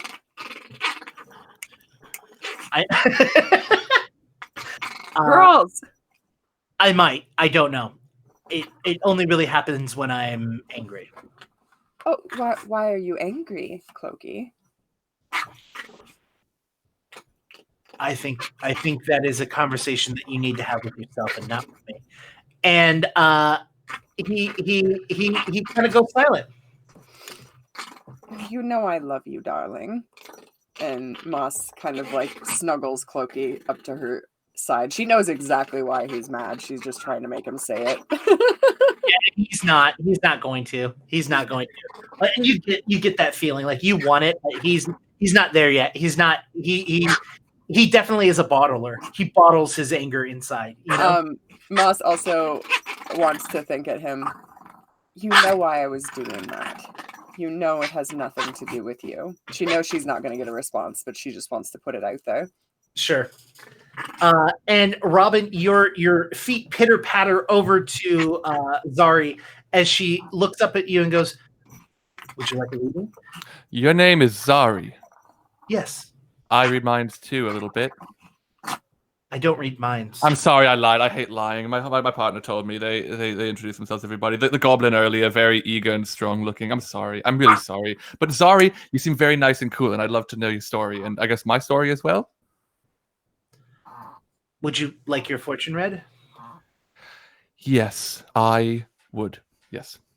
Do you have a question you would like to ask? Maybe. Oh God. About your future, or maybe a relationship, or what you should do about something. Do I get one? I get one question. Yeah, at least for now. Oh God. Oh well. Okay. Well, something you should know about me. I don't do good with decisions. I like when it's feels high stakes. It does. Does Score's very proud of me. Okay. Your relationship. That's the question. Yeah. Yeah. Mm-hmm. She takes the cards and she shuffles them and she hands them over to you for you to split them and cut the deck. I imagine you do so. I do. She then takes out and she flips 3 cards, one at a time. The first card is the Page of Cups, but it's reversed. The second card is the High Priestess, reversed. And the last one is the Knight of Swords, also reversed. And she says, the Knight of Cups reversed. You are not always one who walks through the world truthful. Hold on. I got to expand this little window. I can't read all of it. Oh, it's okay. No, take your time. You are not always one who walks through the world truthfully. Others may trust you, but you may use that trust to suit your own ends. The High Priestess reversed this signifies one who may be stagnating or blocking from growing as they should. It is a card of infertility. Oh. And the Twain, the Knight of Swords, reversed, upright. This card rides towards death. Reversed, you to perhaps avoid the worst outcome, but barely. That one definitely sounds like me. Yeah, or us, really. Are these all me, then? These are all... She puts her hands together and kind of looks at them. Robin mirrors it. As for the Knight of Cups, you are not always one who walks through the world truthfully.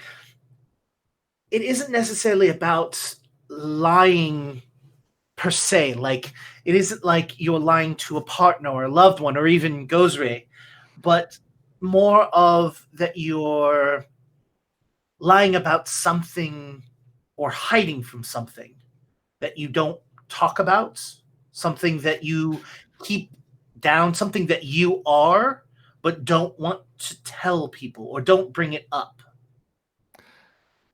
Yes. You're right. You're right on that. And as the card maybe told you, I can't divulge much more. But yes, that sounds like me. Yes. And the High Priestess reversed, signifying one who may be stagnating or blocking from growing as they should. Yeah, that one stumbles me just because I feel like I'm the opposite of that one. It's reversed though. No, this is what reversed means. Stagnation. This is particularly interesting. Infertility. You planning on ever having children? I mean, we've got the boys, and she looks over at Dogskate, who is playing with Ash and the puppy. I mean, like, children born. I mean, not. Honestly, I don't think we've really had a good chance to talk about it. There's a lot of other priorities in the way. Has something happened to you recently that's going to stop you from growing or changing or aging normally? Yes, Zari, yes, I will tell you. Yes, something has happened, and if we become friends, as I think I'd really like to. I mean, you seem really cool. I think we get along. We have a lot in common. I think we could get on. Maybe at that point I might be compelled to tell you more morally. So what you're telling me is that all three of these cards make sense to you. They do on some level. I mean, I don't. It's not fully though. I mean, it's. Have you ever talked to a god, Zari? Because honestly, it's kind of not unlike this, where you get information, but it almost just leads to more questions. And she kind of like has this inkling. You can see that she's just like, she knows that way more than she should. Yes, well, it's hard for people like us. I honestly, maybe my next question, if I get one in the future, would be: Are we meant for this? Because I don't think that mortals. I'm not sure that we can really handle what it means to talk to gods, but I'm trying. It seems like you're doing your best too. Question. I don't have any cards, but I'll give you my best. The last card, the Sword of Knights. Yeah. Riding towards death. You perhaps avoid the worst outcome, but barely. Is that somehow linked with your deity as well? Do they put you in poor situations that might? I I would say I put myself in hazardous situations for Gozray. I mean, my life is very hazardous. We've escaped many situations by the skin of our teeth. I can't. It makes a lot of sense. Also, yeah, death is kind of all around us. And on a literal sense, we ride to and from it every other week. So, I don't know that Gozray would purposely put me in dangerous situations, but it may be necessary to fulfill their will, I suppose. Well, this is what the cards read for me. I hope this has enlightened you in some way. I think so.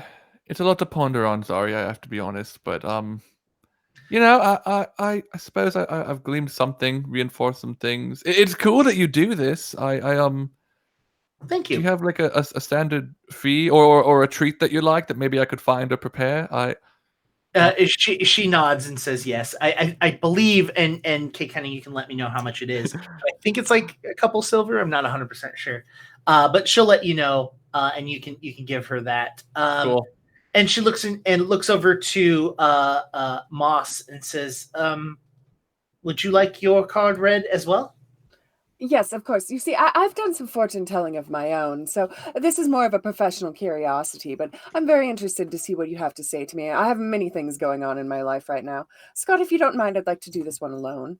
And he looks at you and he's like, "Sure," and he walks away. Dogsky's been missing you, Scott. Come say hi. Because Robin is also going to go over to Dogsky. Leave Moss alone. And Zari looks at you, and you can notice that like Zari kind of like moves like the wind. She's very light, and when she like does stuff, it's very like it's got a flow to it. Nothing is very hard or rigid. Everything is just kind of there, you know. And she goes, "Okay, what is your question that you have?" Oh, God, I have so many questions. Well, I mean, you're the expert. Shouldn't you just be able to like reach out there and know exactly what you need to tell me? I'm not a mind reader. I just read your cards. All right. Question. Well, I don't know if I should ask about my torrid love affair with a demon that is trapped in a cloak, or if I should ask where my demon sister is, or the fact that I am royalty related to a god, or if I'm ever going to become, famous again in all of these lands in the way that I deserve, or if we're going to save the world from the zombie outbreak apocalypse that's currently happening. You can just choose from one of those, or maybe all of those together. Oh, also, should I become a witch or not? Okay. All right. That's a lot. And she shuffles the cards and hands them over to you and asks you to cut them. Oh, here, I have a tarot deck right here. We can do some visual role play.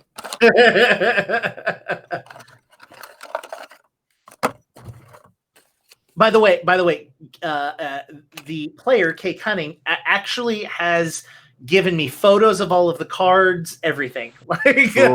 Cool. Yeah. So you take the deck, you fold it, and she begins to flip the cards. The first card is for your situation that you're in. It is the Knight. It's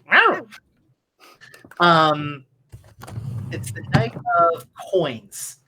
As she turns it, it suits the material plane, so your situation must mostly reside there, rather than with a material or metaphysical.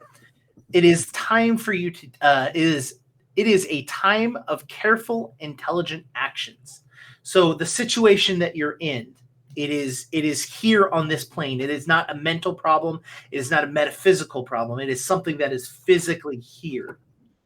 The actions is the 9 of Pestilence.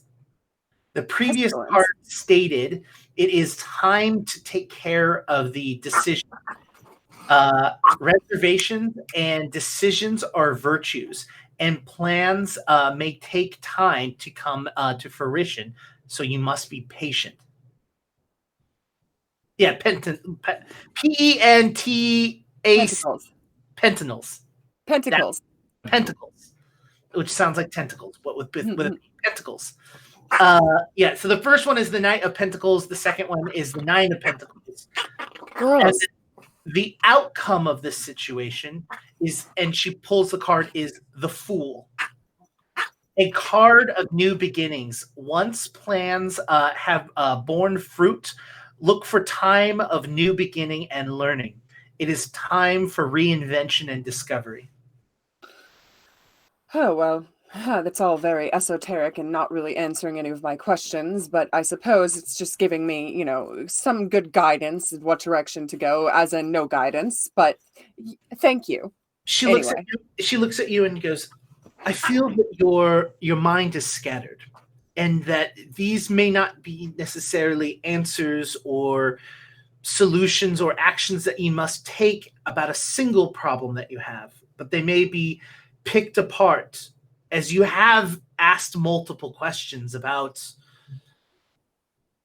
demons and royalty and whatnot. I feel like some of this has to do with you being lost, maybe not sure. Zari, is it Zari? Zari, you have no idea what I'm going through. I am burdened with great responsibility that most people should not have to go through. While I cannot tell you how you feel, or if I match that situation, I can empathize with you. I have issues myself.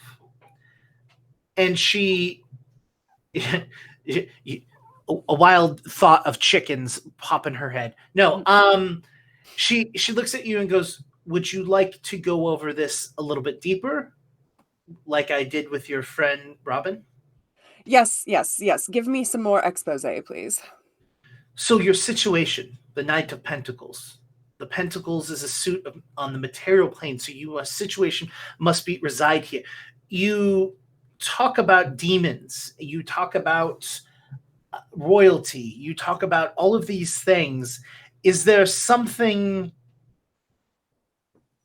in this plane of existence that you are attached to? Is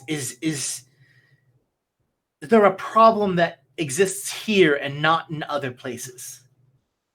Well, I would say the impending zombie apocalypse would be a problem I am attached to. Mm-hmm.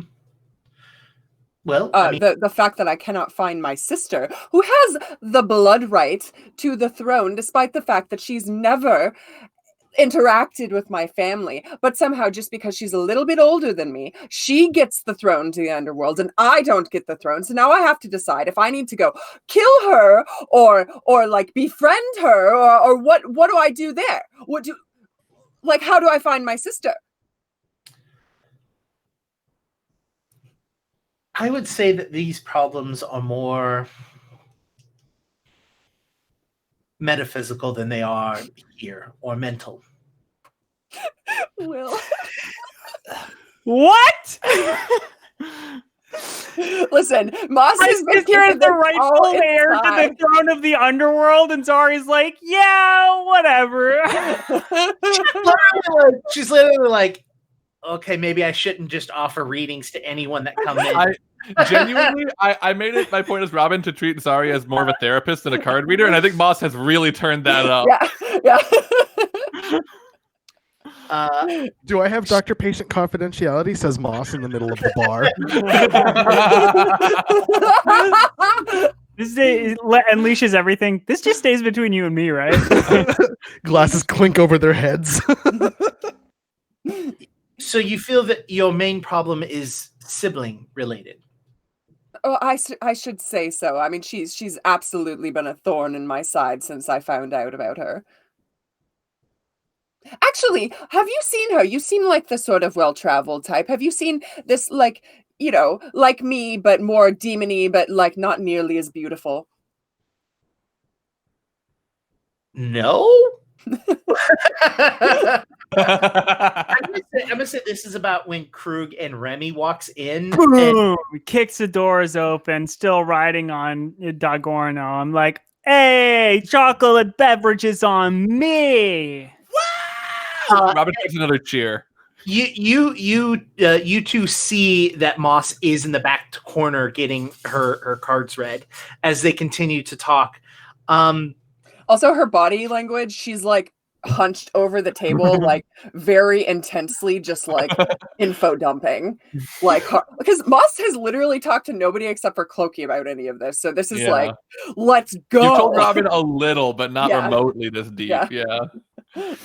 She's looking at you and she's like, well, okay, if the problem that you're having is relative, family related, the Nine of Pentacles, as the previous card stated, it is time to take care of this decision. There's something take care. Like, okay. And she's like looking around. Legally, no. But not off the table. I don't know what that means. But you have to understand that problems take time to solve. Yes. Yes. So I'm encouraging you to maybe talk with your sister, discuss things, and understand that things don't happen overnight. Well, the main problem is, where do I find her? Because she seems to not have any interest in reconnecting with me or connecting with me in general, despite the fact I've just found out that she knows about me. I just found out about her. She's known about me for years. She's known that I've been walking around. Of course she could find me. I'm Moss the Magnificent. I'm everywhere. And she hasn't even come to say hello.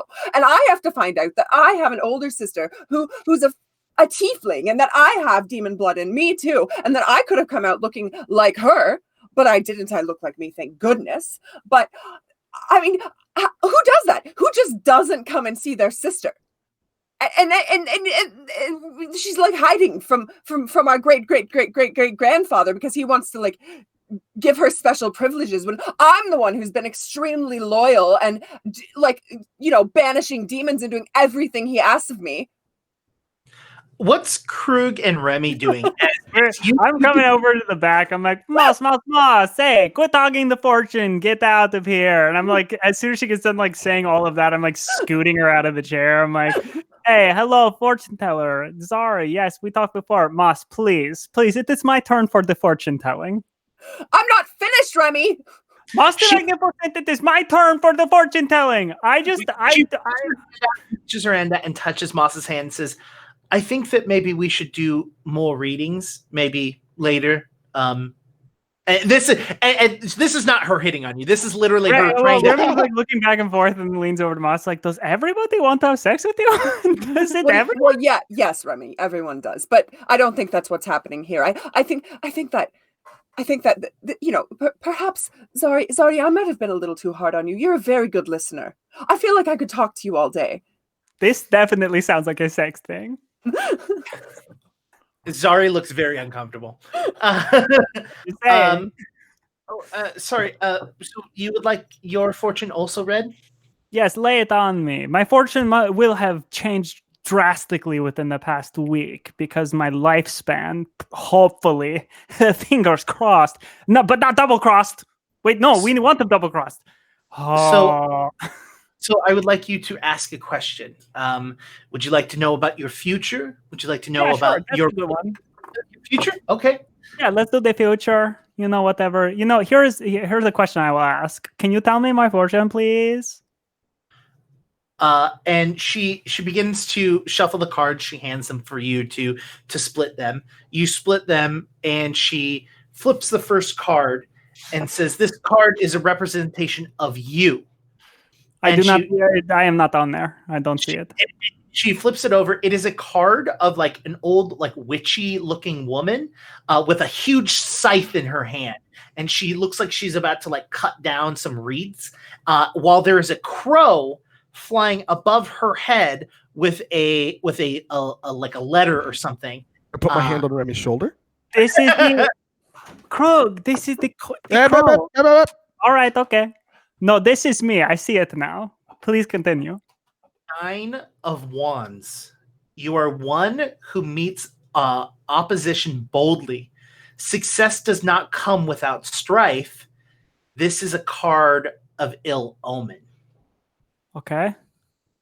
Then what ill omen? What's okay? The next one. This card is a representation of your path, and it is a card of like what looks to be a small like moon child, like that is like got a moon face, but like and it's like big creepy eyes and stuff like that. But there's a bunch of like nails coming through like the walls that are stabbing through this small child.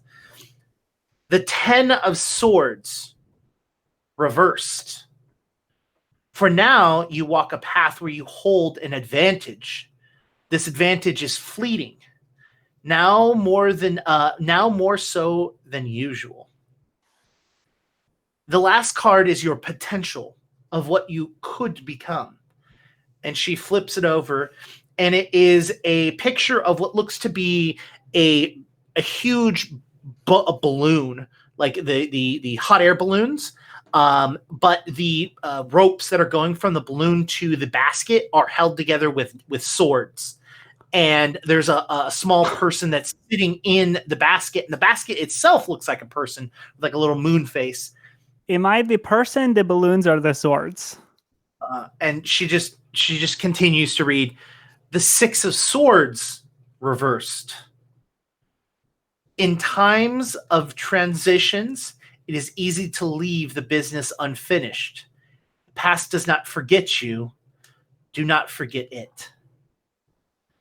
Does any of this mean anything to you? Okay. Well, none of them look like me, but I'll take your word for it that they are representations of me. I mean, like, okay, the first one, the crow over at the top of me, that makes sense, but I'm not allowed to say anything. The cards aren't supposed to look like you. It's just supposed to give us a representation of what they could represent. So, for example, the 9 of Wands, you're one who meets opposition boldly. Success does not come without strife. Okay. This is a card of ill omen. So the question is do you, in fact, deal with great opposition that comes across against you? I mean, yeah. I am a champion of fighters. I'm so strong, and I fight all the time. I do look so. Thank you. I fight zombos. I become Dampier. I fight other things. But come across these with strife. Like they may be difficult, but you're able to accomplish them. Yes. Oh yes, no, yeah, yes. I have been. There are a few things that I have not been able to handle either with my own strength or with the strength of my friends combined. And then the 10 of Swords. For now, you walk a path where you hold an advantage. You know a lot more than maybe your enemy knows, or the things that you're fighting against. You may be stronger than them and have that, but advantage is fleeting now more than usual. So my suspicion is maybe that whatever thing that you're fighting may be gaining ground, or maybe learning more, or understanding you more than you understand yourself.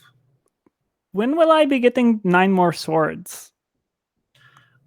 I think there's a blacksmith in town. You could buy them. So this is the card. I have an advantage for now, but something is gaining on me, so I need to acquire 9 more swords to take care of. Shoulder. What? I don't know how I'm going to carry that many swords. And Remy, you remember that you have a ring that can pull out infinite number of daggers. Oh. No, I see. Yes. No, I can. Yeah, I get it. It is my ring. The ring, of course. The ring on my finger. It produces the blades. Hold on. So the way there is an advantage that I have in my hand, the ring, and in the future, my opponents will also have rings, or they will have 10 fingers. That will turn into swords. Wow. And Zari looks up to you, Krug, and says, "Would you like your fortune read?" Please, yes. Desperation of like, please make this end. Oh my gosh! Thank you so much. For letting me know. Okay, Krug. When we have hand-to-hand combat in the future, I'm going to need to tape 10 knives to your fingers so that I can prepare for the future when we are fighting the 10-sword-fingered demon. I will definitely let you do that and not beat you up if you try. Okay, this will be good. I can also teach Herring how to fight this thing because surely he will come into contact with it. Okay, well, thank you so much, Zari. This was amazing. You're very future. Thank you. And Remy like gets up and just walks away. Zari looks to you, Krug, and says, "Do you have a question about your future, your relationships, or maybe something on whether you should do something or not?"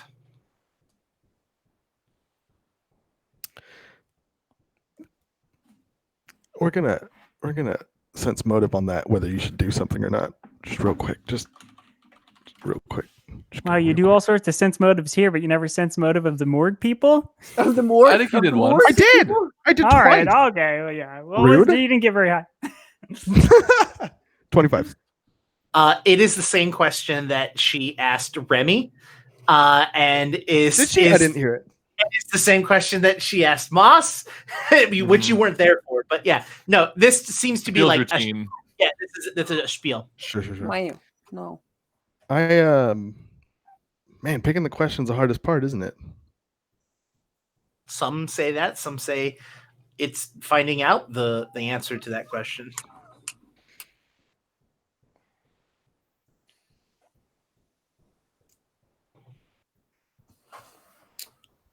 She's shuffling the deck as you think.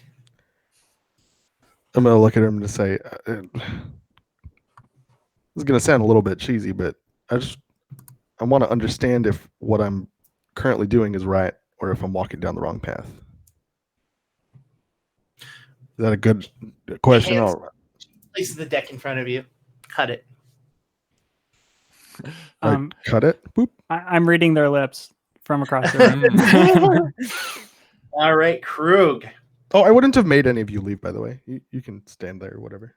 Yeah, I was already gone. I'm over with the dogs. The dog. I'm around. I'm pacing. Like I have a lot of very nervous, manic energy going on right now. That's So pretty she takes the first card and she flips it, and it looks like a person that's in the forest with a horse, and it's very busy. Like there's a lot of like trees and brushes and stuff like that, and she's like reaching out and she's feeding the horse, and she says, "This is to represent the situation that you're in. So if you're doing the right thing or not, this is to represent the situation itself." It is the Five of Swords, a card of sadness and loss. It involves those assembled by woe and reviles of fortune.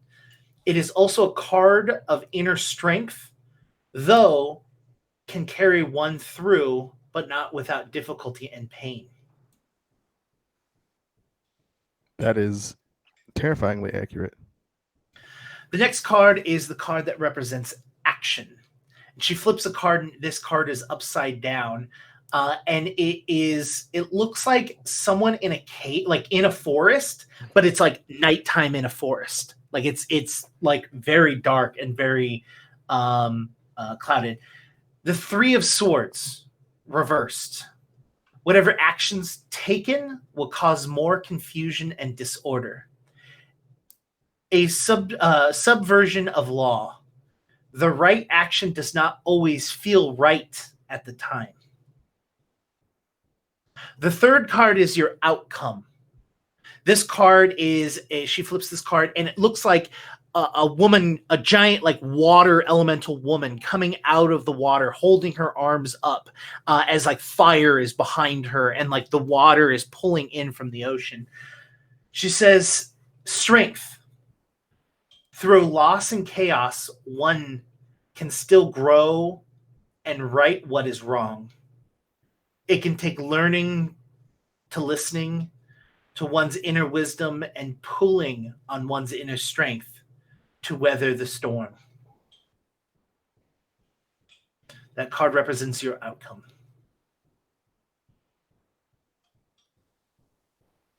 How do you do that? Do what?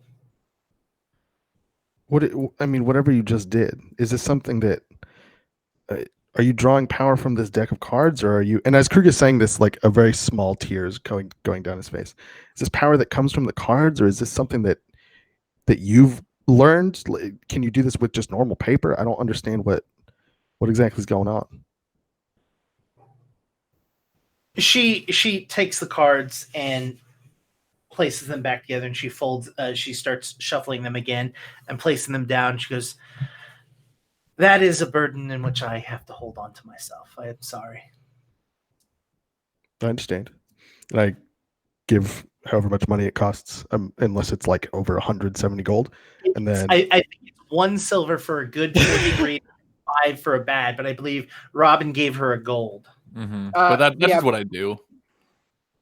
Moss put down like 3 gold because she wants to come back later. Thank you for your time. That was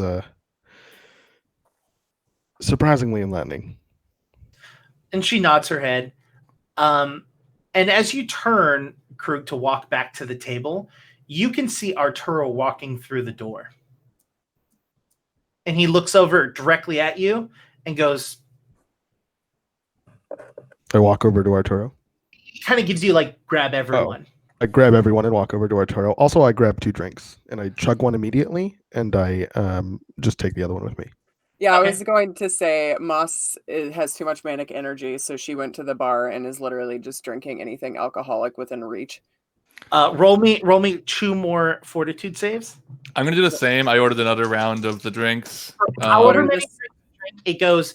First DC is 10 for your first drink, then 12, 14, 16, 18, 20, all the way up. Okay, so I'm at Fail, 14. but natural 20 is second one.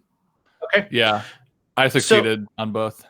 Moss, you're going to gain another +1 to charisma and a -1 to your intelligence. Jeez. You still have the ability to know languages, is my question. I mean, I also want y'all to know, because you kept saying that Moss was getting her 1. I mean, the fact that she's a little tipsy probably and her intelligence is slightly down definitely contributed to the ramble explosion. Krug walks around and like taps at each of you to kind of like, Arturo's here. Arturo's here, and Robin turns and pulls out her shaman, plays a little like intro song for him, just a little like it's not unlike John Cena's. This is Arturo's theme. Yeah, she plays Arturo's theme on the soundtrack version. Like you would see this would come up as Arturo's theme. I can't. I was gonna do the Shire. He kind of looks at you and just kind of shakes his head, but you do notice that a few people in the bar recognize Arturo, and they kind of like they look at him and then they lean in and start talking to themselves. Never mind. And Robin rushes over to him. What was that about? Yeah, so he walks outside as soon as he turns around and walks out. I'm gonna grab Scott. I'm gonna grab Mia, and I'm gonna grab Herring, and we're all gonna come with too. After Krug taps me, I tap Scott and Mia and Herring, and I'm like, "Hey, is with me. Business outside with the boss. Come on." I've pulled Onion out of the satchel she usually sits in, and I'm like cuddling her closely, and then I like walk out cuddling Onion. You actually notice something weird in Onion's basket, and you reach in to the basket and you pull out something that you've never ever seen.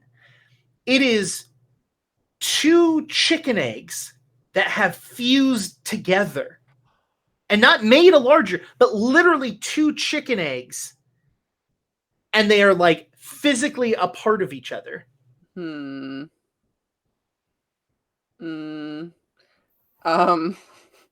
Moss picks Onion up and looks at her and is like, "What did you do, you talented girl?" And she just kind of looks at you and just kind of looks around. I can talk to her though, right? Yeah, you can. So I want to actually ask her what that's about. I want to actually ask, what did you do?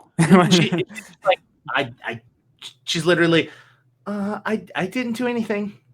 Well, did you lay this? Yeah, it's not like I did anything special. You weren't having like particularly magical or fertile dreams today? No. What would happen if I cracked this open? And she's like, I laid it right after you got your cards read. Oh, really? Well, that's certainly interesting. Can I roll like maybe occultism or religion to see if I know anything about this? Sure. Yeah. Which would be better, do you think? What does chat know? Yeah, I know. They're like freaking out about these chickens. These eggs. They're all like, no. All caps religion. I rolled a 28. 28 religion. Mm-hmm. Is that with your minus for intelligence because you're drunk? Oh, that is a 26. Still really good. You've heard rumor that certain people who I'm trying to say it in a way that's not just like, here's how it works. You've heard rumor that there are certain people who have powers similar to yourselves that affect the world around them differently. Mm. And some of them affect unborn things. Oh, so it's like a demon chicken baby. Not necessarily a demon. It could affect them weirdly. Like a magically enhanced chicken egg in some way. Onion, how would you feel about sitting on this and seeing what happens? Sure. Am I in earshot of this? Do I know this is happening, or is this like on the down low? You can be. I mean, you can't hear Onion speak. Sure. Yeah. Okay. She's like, I'll do whatever you say. Yeah, we'll put this in the back pocket for now, but and by back pocket I mean under your cute little belly. And Moss puts both of them back into her little satchel. Cool. You all continue walking outside where Arturo stands there and says, I feel like there's something I need to tell all of you. Usually. Also, we had a fortunes read, and I met a bunch of friends. Some of them knew you in there. I didn't realize Ash works here and was at the thing, because I didn't recognize because she was a werewolf then. But honestly, this place is more hopping than last time before. The druid with the little fungus friend, they were so cool. Nita. Russ and Nita. Nita. Do you know Nita? Hold on, Arturo. It wasn't tonight supposed to be our night off? About that, just follow me. I have to tell you all this. Okay, fine. Well, right. He walks around the corner of the bar, and he pushes on the wall, and the wall kind of like, it doesn't like open up like a door. It actually, like, a door appears in front of it as he puts his hand on it, and it's like almost like a black void. We've seen this before, I think, when after we first met Arturo, he did something like this. Yeah. He goes, follow me, and he walks through the door. Oh, we're teleporting to a place very far away, very different from here. That's not this place. Let's go. This is your house? He's already through. You can't Robin goes in. You know Arturo lives around here. I want to see how he lives. What's everyone else doing? I'm going in. I walk through. I'll follow. What are Mir and Scott? Mia and Scott and Herring? They walked first. They've done this before. Okay, cool. Dogstay is still with me. So is Dagorno. So all of you, and Herring's following as well, by the way. Yes. You all are in what seems to be a very old underground ruins of some sort. And Arturo looks at all of you and says, I don't feel right not telling you all this, especially if you're going to stay here. There's something special about this city. Follow me. You don't say. I mean, I can tell. The people are amazing. He takes you down an alley, or not an alley, down a hallway. Corridor. Yeah, corridor. Thank you. The corridor itself, it's all intricate, well put together bricks and stone blocks. And as you start to walk closer or like further and further down this hall, you can see that there's some sort of bright light coming from this room. You can also hear what sounds like a whooshing sound, and it's just like in a pattern, whoosh, whoosh, whoosh, whoosh, whoosh, whoosh, whoosh, whoosh, whoosh, whoosh, repeating over and over again. Can I roll a perception and see if I might be able to identify that before we approach? A nat 20 for a total of 34. Magic is literally emanating from this room. Ooh. Just like Ooh. dripping from the room. Ooh. This light is not natural light. It is pure white Arcane light. energy. I think Robin is like deeply compelled to move in that direction. Yeah, like so is Moss. thoughtlessly. Moss feels like tingly and like breathless. You finally get to this room, and in the center of this room, it is a large hexagonal room. That in the center is like what looks to be like a base of a well, but on top of it is a large white crystal that is spinning on its own axis and is emanating light from it. And he says, we've been researching this for quite a few years, and we're not exactly sure what it is. I'm hoping with Dr. Ravna being here, they will be able to assist us and figure this out. The only thing that we know about this is that it brings people of power to this location. It pulls them in from wherever they are in the world. For some reason, they end up here. In this room or this town? This town. Right. As far as I'm aware, I'm the only person that lives here, well, now more, that knows that this exists. Have you tried to break it? We haven't seen a reason why to. There's none. You wouldn't dream of one. Can I live here for a while? And I do mean this room, not the town. I'm not sure of the effects on a person in the same room with it long periods of time. We've tried to limit the exposure. We don't know what it could do to the human body or the body of a humanoid as a whole. I mean, I don't know a better way to find out, do you? Dr. Ravna. Dr. Ravna will do rituals, do some tests and stuff. The reason I bring this up is this is why Fizzle is after us. Fizzle. This is why Fizzle is after us? Fizzle wants this power. Yes. Well, couldn't we just use this gorgeous thing to help our goals along? If we knew how to use it, I would say yes. Well, I am a very well-read sorcerer. I'm sure that I could do a little research too. Moss, you're very drunk. I mean, yes, but that doesn't negate what I just said. It's true. I mean, I'm also fairly gone myself, but it's not hard to speak lucidly about magic. Moss high fives Robin. She ends up just like hitting Robin because I don't think Robin notices.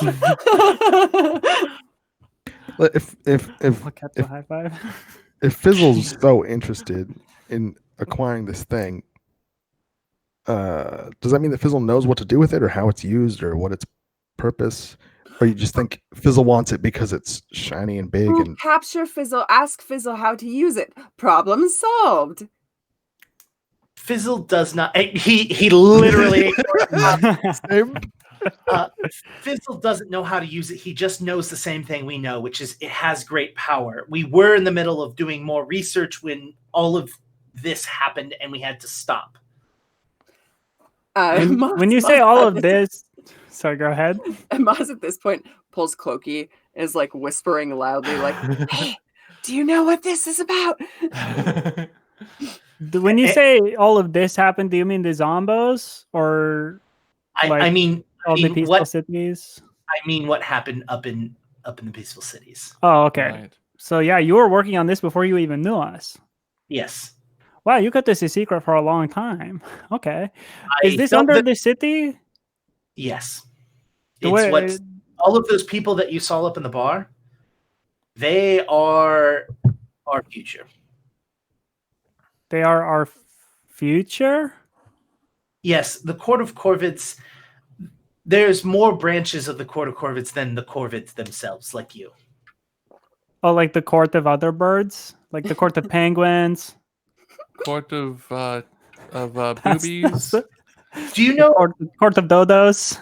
Do you know that crows work together with wolves? Yeah. Are you telling me there's a court of wolves? That sometimes crows go out and discover and find things and let wolves know about it and let the wolves do all of the work, and then the crows take over the scraps that are left over from the wolves. It's a relationship that the two of them work together on. Right. I mean, I Cool. believe you. The people that live in the city are being trained to become our wolves. You hear that, Dog Sky? There's a future for you here. And they are being like, these people are converging here because of the crystal, and then because they're very powerful, you are then wait Going a to minute, give an option. Arturo. Yes. Oh, you're going to have to promote me for this idea. But like, if the crystal is here and it draws all of the most powerful people, and you're using it sort of as a way of finding people to join the court, and Remy looks around like very proud, then why don't you have the court's headquarters here in Kellandale? That's a good idea. Because then you will have direct access to all of these people, and that's like where all of your resources are. That's smart, Arturo. Oh, Do you think you could get that done overnight? Maybe give us a tour of the facilities tomorrow. He snaps his fingers. It has been done. There's Oh. this guy. Wow. See that? That's why you're the Very boss. good idea, Remy. Very good idea. Thank you. Wow. You're welcome, Arturo, and everyone else in the court. Big ideas come over here. Arturo, there's clearly a lot that we have to do, a lot we don't understand. Personally, I think we'll be sticking around for a while. I need time with this room. I don't care what you ask of me to make that happen, but I need a lot of time in me here. too, me too. I want to also be in here. I mean, maybe the doctor could use a couple of research assistants. I mean, I've already kind of trained for that. I just need I just want to touch it. And Moss holds her hand near it, but doesn't touch it. I think that is a great idea for all of you. Also, hey, answer me. You do not hear an answer. He looks at you and just says, I think we should maybe spend some time here for a little bit. And yes. And that is where we're going to end tonight's episode and this season of Court of Corvids. Robin jumps into the well. No, not yet. I'm going to attack the crystal. Do it. Herself on the ball. Awesome. So anyone of you that wants to play in the Discord server as your own characters, feel free to play them during the break. I know Krug is already planning on doing that. I probably will, if I don't make up a new wacky character for it. Yeah. So thank you all so much for watching us and hanging out with us for the last few seasons. We've got a lot of stuff planned for next season that we've got a lot more. So see you all there. We're not going to do a big goodbye because we're already over time and there's already an entire group of people ready to start streaming right afterwards. So thank you all so very much. And we'll see you next year. Bye. Bye. Thank you so for the much. wonderful town. Yeah.